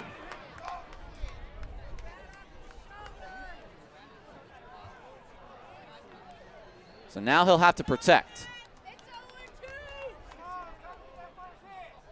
Atkins set. Setting up inside is Minzy. The pitch to the plate. Leahy swings and misses. Fastball high and away. He struck out 3 times today, and the inning is over. The Ballers have tied the game. We move to the 8th. 6-6 ball game on 860 AM, The Answer.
All tied in the 8th on 860 AM, The Answer. A new pitcher for Oakland. It's Brody Aglite. It's been a back and forth contest, and we are tied late. I'm Tyler Peterson. It's 9-1-2 to face Aglite. For Connor Richardson, 2/3 of an inning, he allowed 2 hits. No runs of his own. No walks and no strikeouts. Aglite on the season has pitched in 2 games, 6 innings in those 2 games, just 1 earned run, 7 strikeouts, and 3 walks, a 1.50 ERA. Here's Hernandez. Aglite's first pitch is a big breaking ball in for strike 1. Big breaking ball for Aglite, the curveball, and then a fastball about 90-91.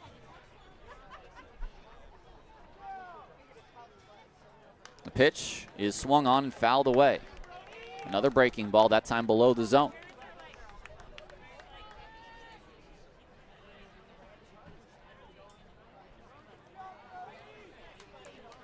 Aglite into the windup. The next pitch, another breaking ball. Strike 3 called on the outside.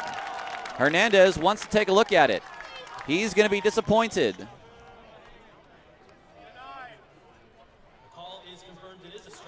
Call is confirmed a strike, and Junction has lost its second challenge. 1 challenge remaining for Grand Junction.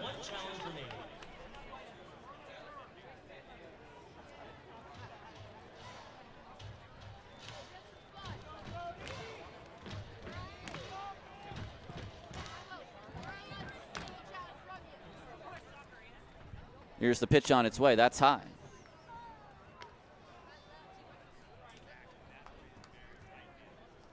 Rose, the batter.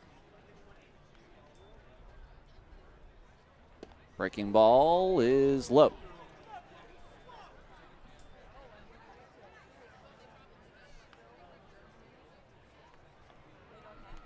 2-0.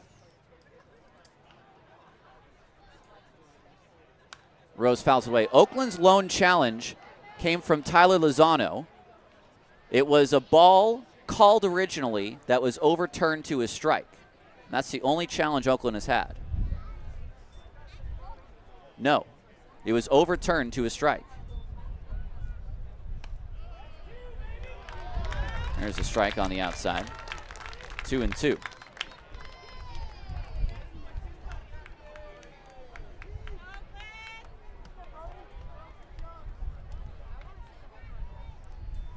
A 2-2 from Aglite. The curveball is in the dirt.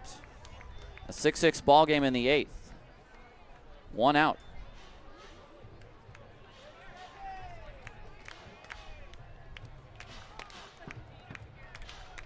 Bases are empty for Rose. The 3-2 is swung on, popped up. That's out of play.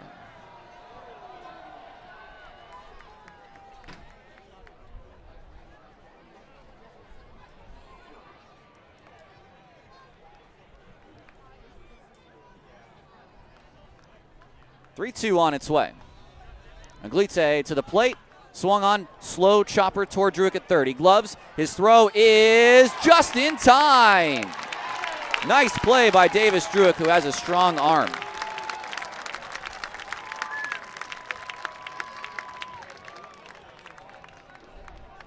left fielder, number 22, Alex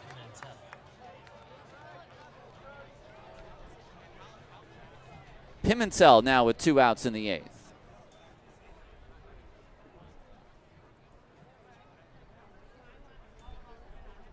First pitch, fastball at the bottom of the zone for strike 1. For the Ballers in the bottom of the inning, it's Lozano, Bugs, and Cobb, 8, 9, and 1. Aglite from the windup, and the pitch is swung on, fouled back.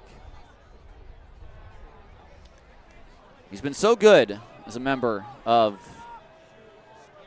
this Ballers team through his now 2nd year. Last year, the 26th man all season.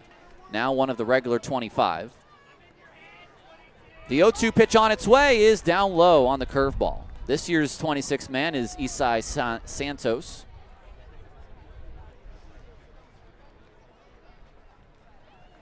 The 1-2. That bounced way in front of the plate that time, 2-2.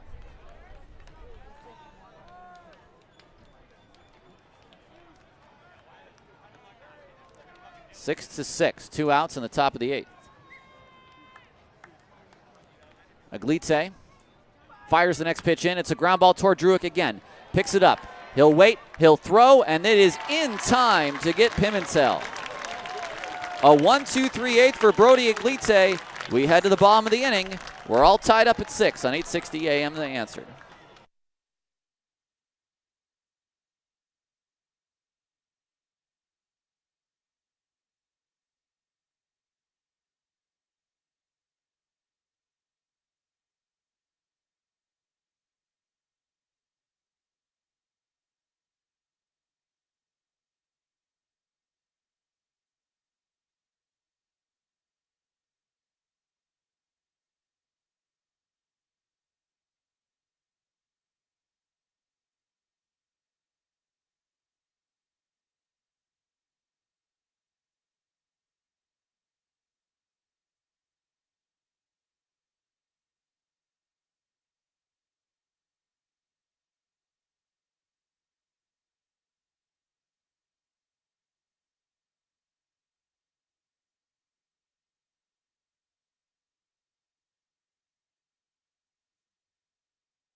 Tyler Lozano to lead it off against Ethan Brown here in the 8th. Brown we've only seen in 1 game thus far this series. He's pitched in 3 total games.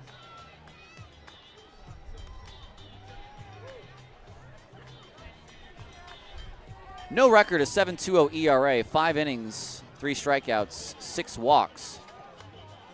He's got that hitch in his delivery. That's the real pullback. He'll face 3 right-handed hitters.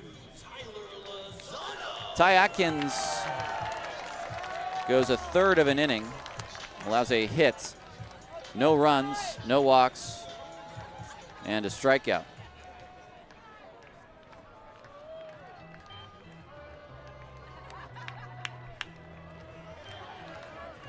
Set on the mound is Brown. First to Lozano. Is inside.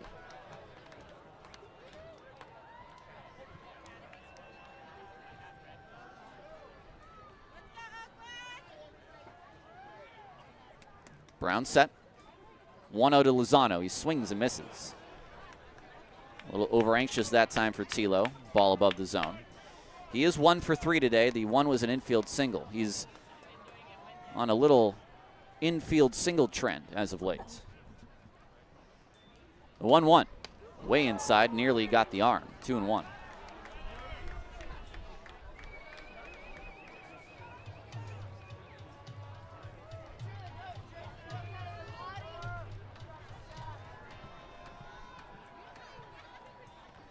Brown to the plate. Fastball high again, 3-1. Well, Connor Sullivan was warming in the previous inning. If Oakland scores, I think you may see him back up. 6-6 here in the bottom of the 8th. Brown's next pitch is swung on off the hands on 2 hops to the shortstop. The throw to first is in time, and Lozano's out, 6-3.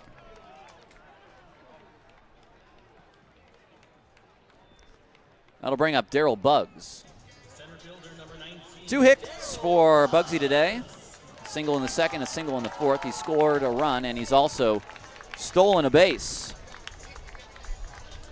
Ballers trying to win this final of 12 games and finish this homestand as a winning ball club at 7-5. Brown's first pitch to Buggs. It almost hits him. It almost clipped a little bit of jersey. It's 1-0.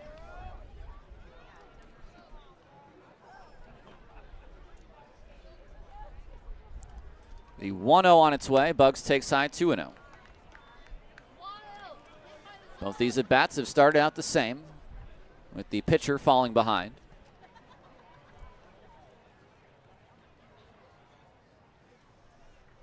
Buggs will be ready. Brown's pitch. That one does hit him. And that's a mistake, because Buggs has speed.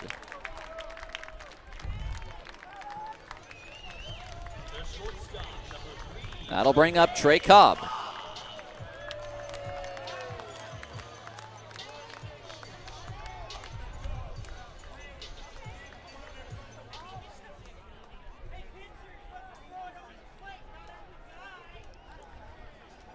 Brown set.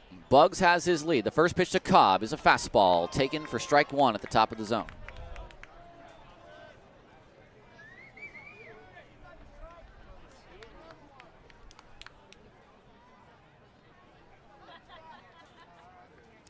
Cobb hits a ground ball to short. This could be 2. It flattens out, and it goes through the legs of the shortstop. And now the left fielder drops the ball. The brakes are put on. Oh, I don't know about that. It's right through his legs, but it was a tough hop. Let's see the official ruling from our official score today is it's a hit.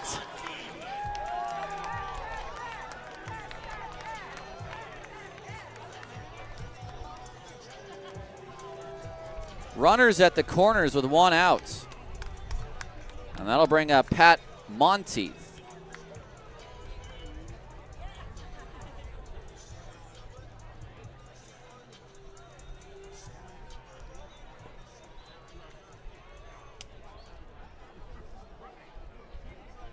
We saw a bad hop yesterday that ate up the shortstop Hernandez. That bad hop ate up Nunez and could not make the play. That should have been a double play otherwise. Pat has 2 hits today. He has an opportunity to give Oakland the lead if he can find a 3rd hit or a ball to the outfield. The first pitch, he swings and fouls it back.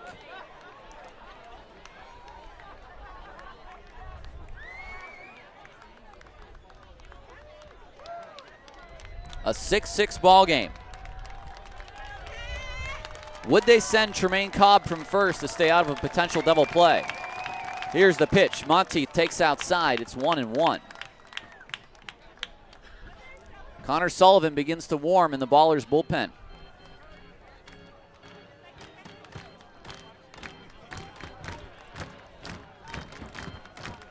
Brown to the plate. Monteith off the bat toward third. Dropped by the third baseman Fernandez. His throw across the diamond is not in time.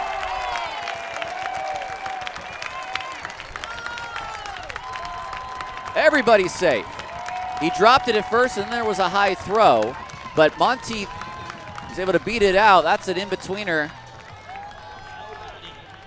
Error, E5. Loaded for Druick.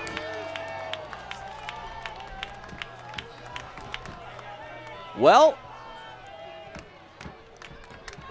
I think we are about to see the eventuality which we dreaded. Frank Gonzalez comes out, and I think Reese Miller's coming in.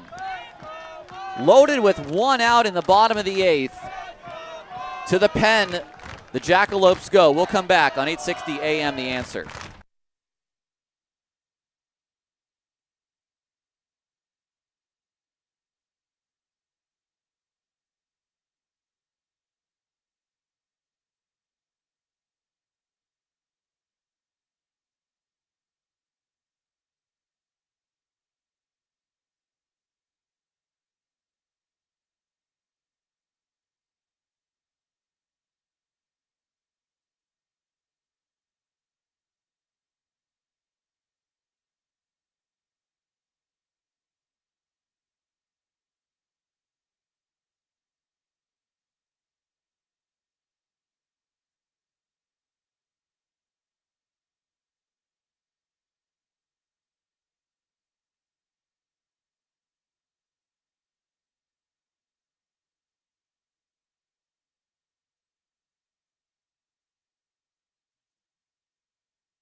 Reese Miller, we knew we'd see him. The closer for the Jackalopes, who has one of the best pitches, that slider, in the Pioneer League. 4 appearances, no ERA, 2 saves. He's allowed 1 hit in 6 innings, and he has struck out 6 batters. So the question is, can Davis Druick just make contact and put a fly ball into the outfield? It will more than likely score Bugs from third, with 1 out in the 8th and the bases loaded.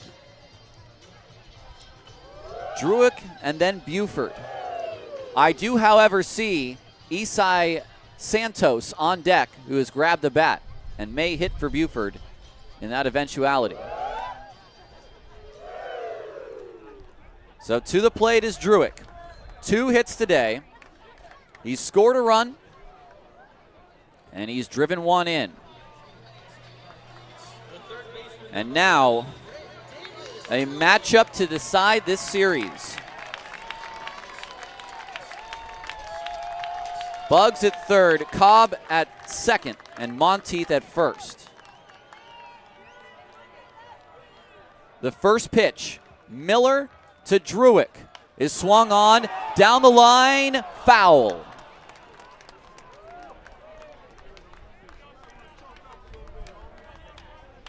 It was the fastball on Druick on the inside. And I think the way that you have to take on Miller is that you have to outswing him. You may be chasing, but you've got to try to hunt that contact. The 0-1 slider high and away.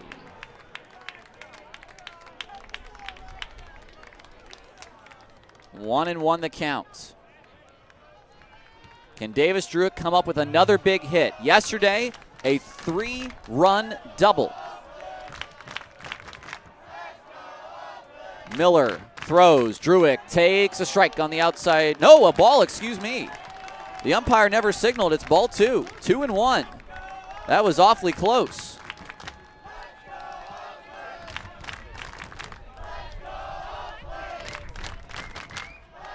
Miller to the plate. Druick hits a sharp foul on a slider that came way inside. It's now 2-2.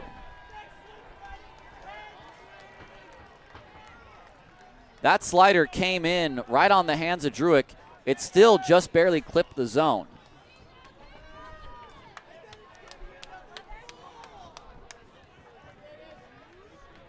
Miller set.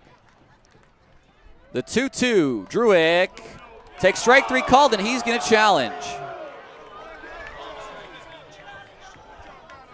It was a backdoor slider, and it's overturned to a ball. That was farther out than the one I thought was a strike. That was 1, 2, about 3 balls off the plate. Full count, bases loaded, 1 out in the bottom of the 8th, a 6-6 game. Don't take anything close. The 3-2, Miller throws, and it's swung on and fouled back. Another slider. That one is coming right at Druick, almost 3,000 RPMs on that thing. He's allowed 1 hit in 6 innings this year. Druick just needs to try to put something in play. Another 3-2 on its way. It's swung on. It's hit to left field. Moving back as a left fielder. Now rounding things out. They're going to send Bugs. Here's the throw home. And Bugs scores. And the Ballers have the lead. And now both runners will advance to the next bases after the throw airmails the catcher. It's a sacrifice fly for Davis Druick. He gives the Ballers the lead. It's also an E7, which allows both runners to move up.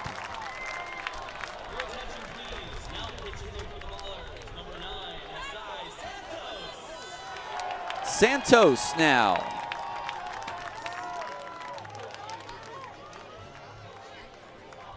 (7-6), the Ballers lead.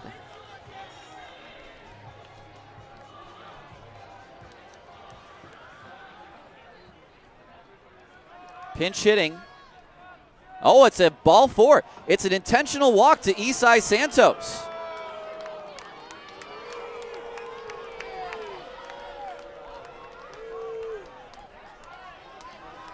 They're going to face Danny Harris. So with the open base, the pinch hitter is intentionally walked.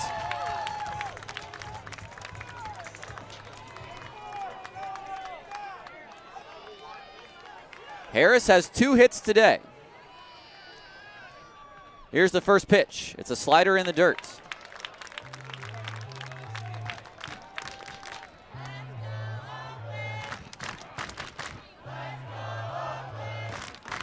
They're loaded. 2 outs in the 8th. Ballers have a 1-run lead.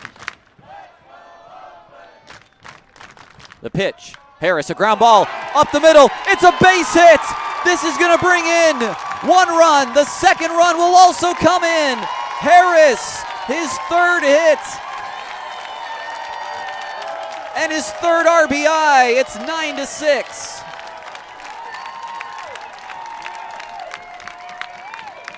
These runs unearned on the line of Ethan Brown. 3 runs, all unearned. And now Almanza. That's just the 2nd hit that Miller has given up all year. Almanza takes a pitch low. It's ball 1.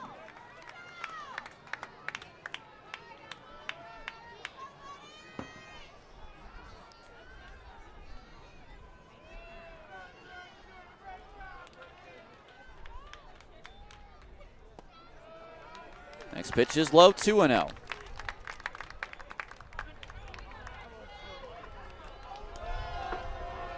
And now a talk between Minzy and the pitcher Miller.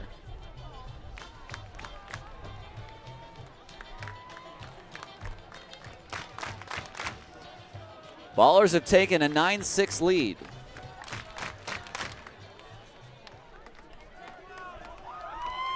Almanza has a 2-0 count.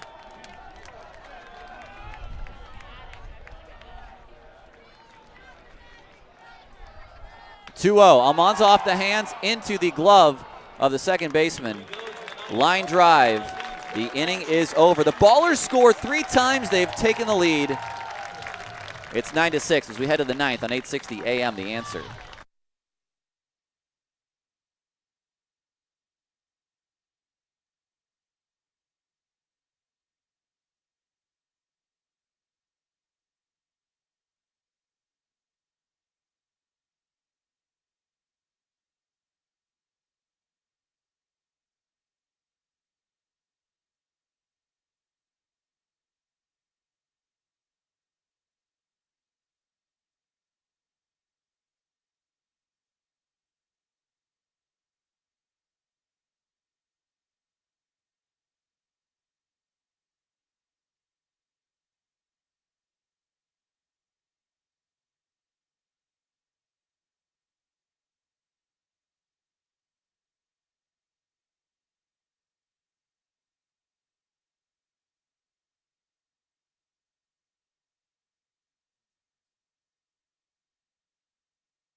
Connor Sullivan comes into the ballgame looking for his 3rd save of the year. The Ballers scored 2 in the 7th to tie the game, 3 in the 8th to take the lead, 3 unearned runs on the line of Ethan Brown, and 1 big hit in that inning from Danny Harris after Druick's sacrifice fly. Santos will stay in the game. He'll play right, which pushes Monteith over to left. Ballers need 3 outs for a series victory over Grand Junction. And that's big, because if Grand Junction at any point the rest of the year is a playoff team, then Oakland will have the head-to-head tiebreaker over them. So Kendall Foster, the first to face Sullivan. It's the 3rd time this series that Sullivan has faced Foster in the 9th.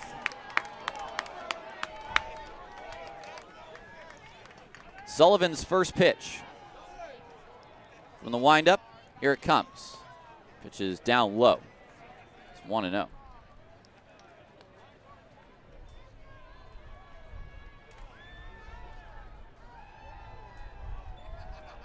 Next pitch is swung on and missed.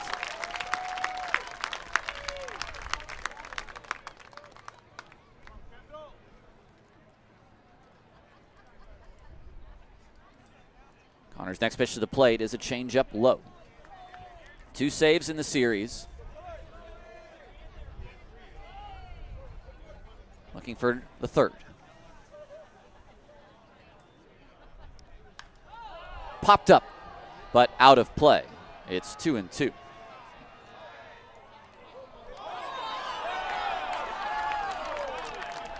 Foster, then Fernandez and Scavato. What a great comeback it's been today for Oakland. The 2-2.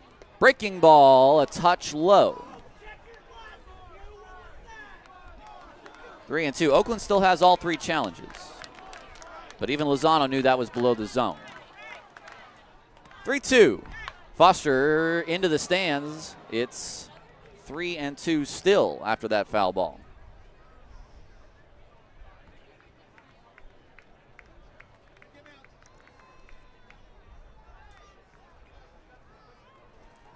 Another payoff.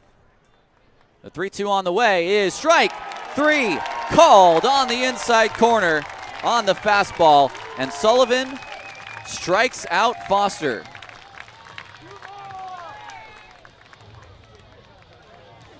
For the 3rd time in this series in 3 at-bats. Now Fernandez, 1 for 4 today with a single. First pitch is down low. Oakland 9, Grand Junction 6. Ballers now officially out-hitting the Jackalopes 13-12. Fernandez hits that out of play. It's 1-1. A good start to the year for Oakland. Not a great or outstanding start with what we've seen in some of the games with the errors, but a good start, a solid one. And that's fouled away. At 7-5 at a winning ball club, you're doing a lot of good things if they can pull this off. It's 1-2 to Fernandez. Sullivan fires, and the pitch is too low that time, 2-2.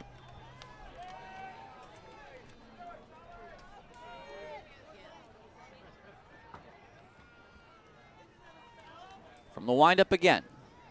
The 2-2 is a ground ball, weakly hit down the first base line, but foul. On deck is Scavato, who is 4 for 4 today.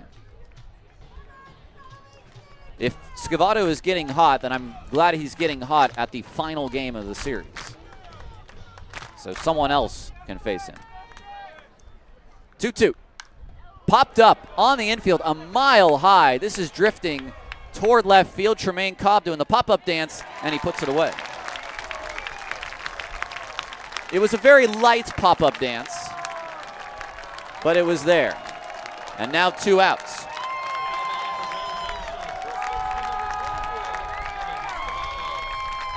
Scavato against Sully.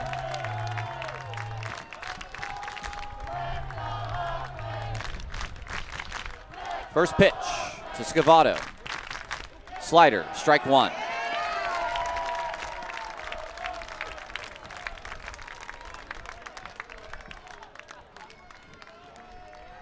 The 0-1 from Sullivan. Slider, swing and a miss, strike 2. Why throw anything else in this situation? Go down and away and see if Scavato will chase. As he usually does, he'll take time out.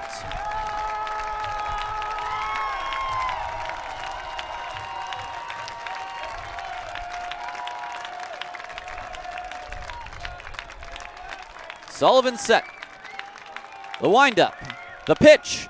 That is a ground ball to Cobb. He spears it. His throw to first is going to be scooped out by Christian Almanza. And this ball game is over.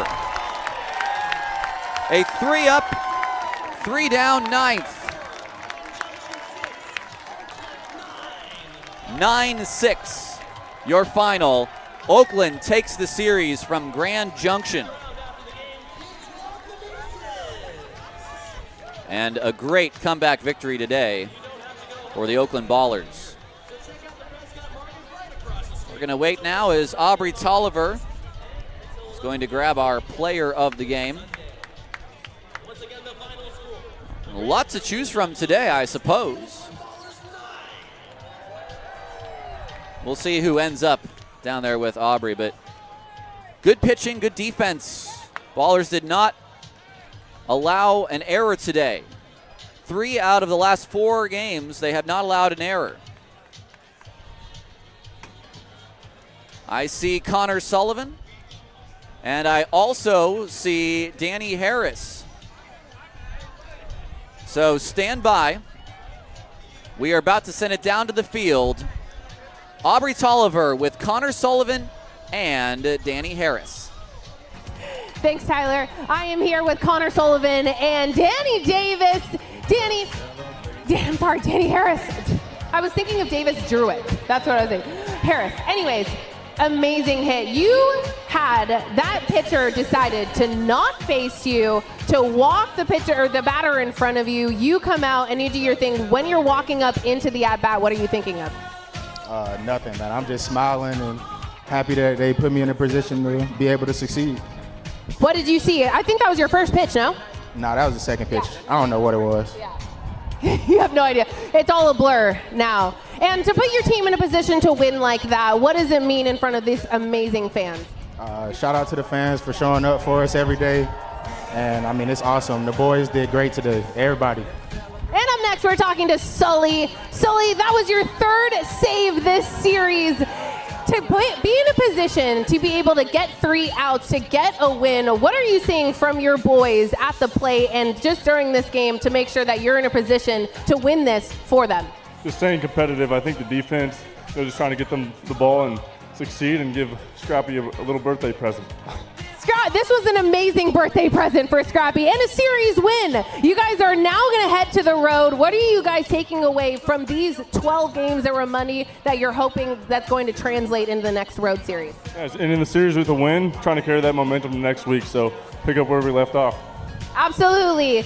These are your Oakland Ballers. Tyler's back to you. Thanks, Aubrey. We'll take a break. We'll come back for our Ballers postgame show. Ballers will take a winning record into the road trip at 7-5. We'll be right back on 860 AM, The Answer.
Ballers win. Final score, 6 runs, 12 hits, 4 errors for the Grand Junction Jackalopes, 9 runs on 13 hits, and no errors for the Oakland Ballers. A game which Oakland led 4-0. They gave that up. They were down 6-4, and then 2 in the 7th and 2 in the 8th to get the victory today. Winning pitcher in a scoreless 8th inning, 1-2-3, is Brody Aglite. He is now 1-0 on the season, as I just double-check the numbers to make sure. Yes, 1-0 on the season. The losing pitcher is Ethan Brown. 3 unearned runs on his line net him the loss. Brown is now 0-1. And Connor Sullivan, his 3rd save of the year. All 3 coming in this series. The Ballers win 4 out of 6 in this series. They had an opportunity to do so against the Ogden Raptors last week. They couldn't get it done. I think everyone's going to have a good feeling about this team after what they've seen so far. Zach St. Pierre today had a okay start, let's call it. 4 innings, 7 hits, 3 runs, 2 walks, and 2 strikeouts. Caleb Franson, he got hit around a little bit. 2 1/3 innings, allowed 3 hits, 3 runs, a walk, and a strikeout. Richardson, Aglite, and Sullivan cleaned up after that. Give the bats some credit. And the Ballers, again, taking advantage of errors for the Grand Junction Jackalopes. And some tough hops. I mean, you look at the 2nd inning for Oakland. They had 5 straight singles, and 3 in a row were on the infield. A big game from Pat Monteith, 2 hits, 2 RBI. Druick, 2 hits. Danny Harris, 3 hits, and 3 RBI. That's why he was one of our players of the game today. Final look around the Pioneer League. Let's see what scores we have. We told you Hawks beat Voyagers 19-9. We now know that the Yuba Soda High Wheelers have a 10-5 victory. Chuckers leading the Mustangs 12-10. That game in the bottom of the 7th. And Missoula a 7-6 lead over Glacier. That game in the top of the 7th. Well, it's been an exciting 2 weeks, that's for sure. And I can tell you that I have greatly enjoyed being back on the air with you. I will not be on the air for these next 2 weeks. That will be the assignment of the young Nevada Cullen, who will be taking over as the number 1.5 this year. He's the half here, but he's number 1 on the road. So he is going to have 2 weeks, 2 states, and 3 different cities. And maybe a combined 36 hours on the air, if he's lucky. But that's it from Raimondi. I hope you've enjoyed these 12 games on Flow. If you've been watching, you'll have to tune in on 860 AM The Answer to get our broadcasts on the road. Final score today on this Sunday: the Oakland Ballers 9, the Grand Junction Jackalopes 6. Have a good rest of your Sunday afternoon.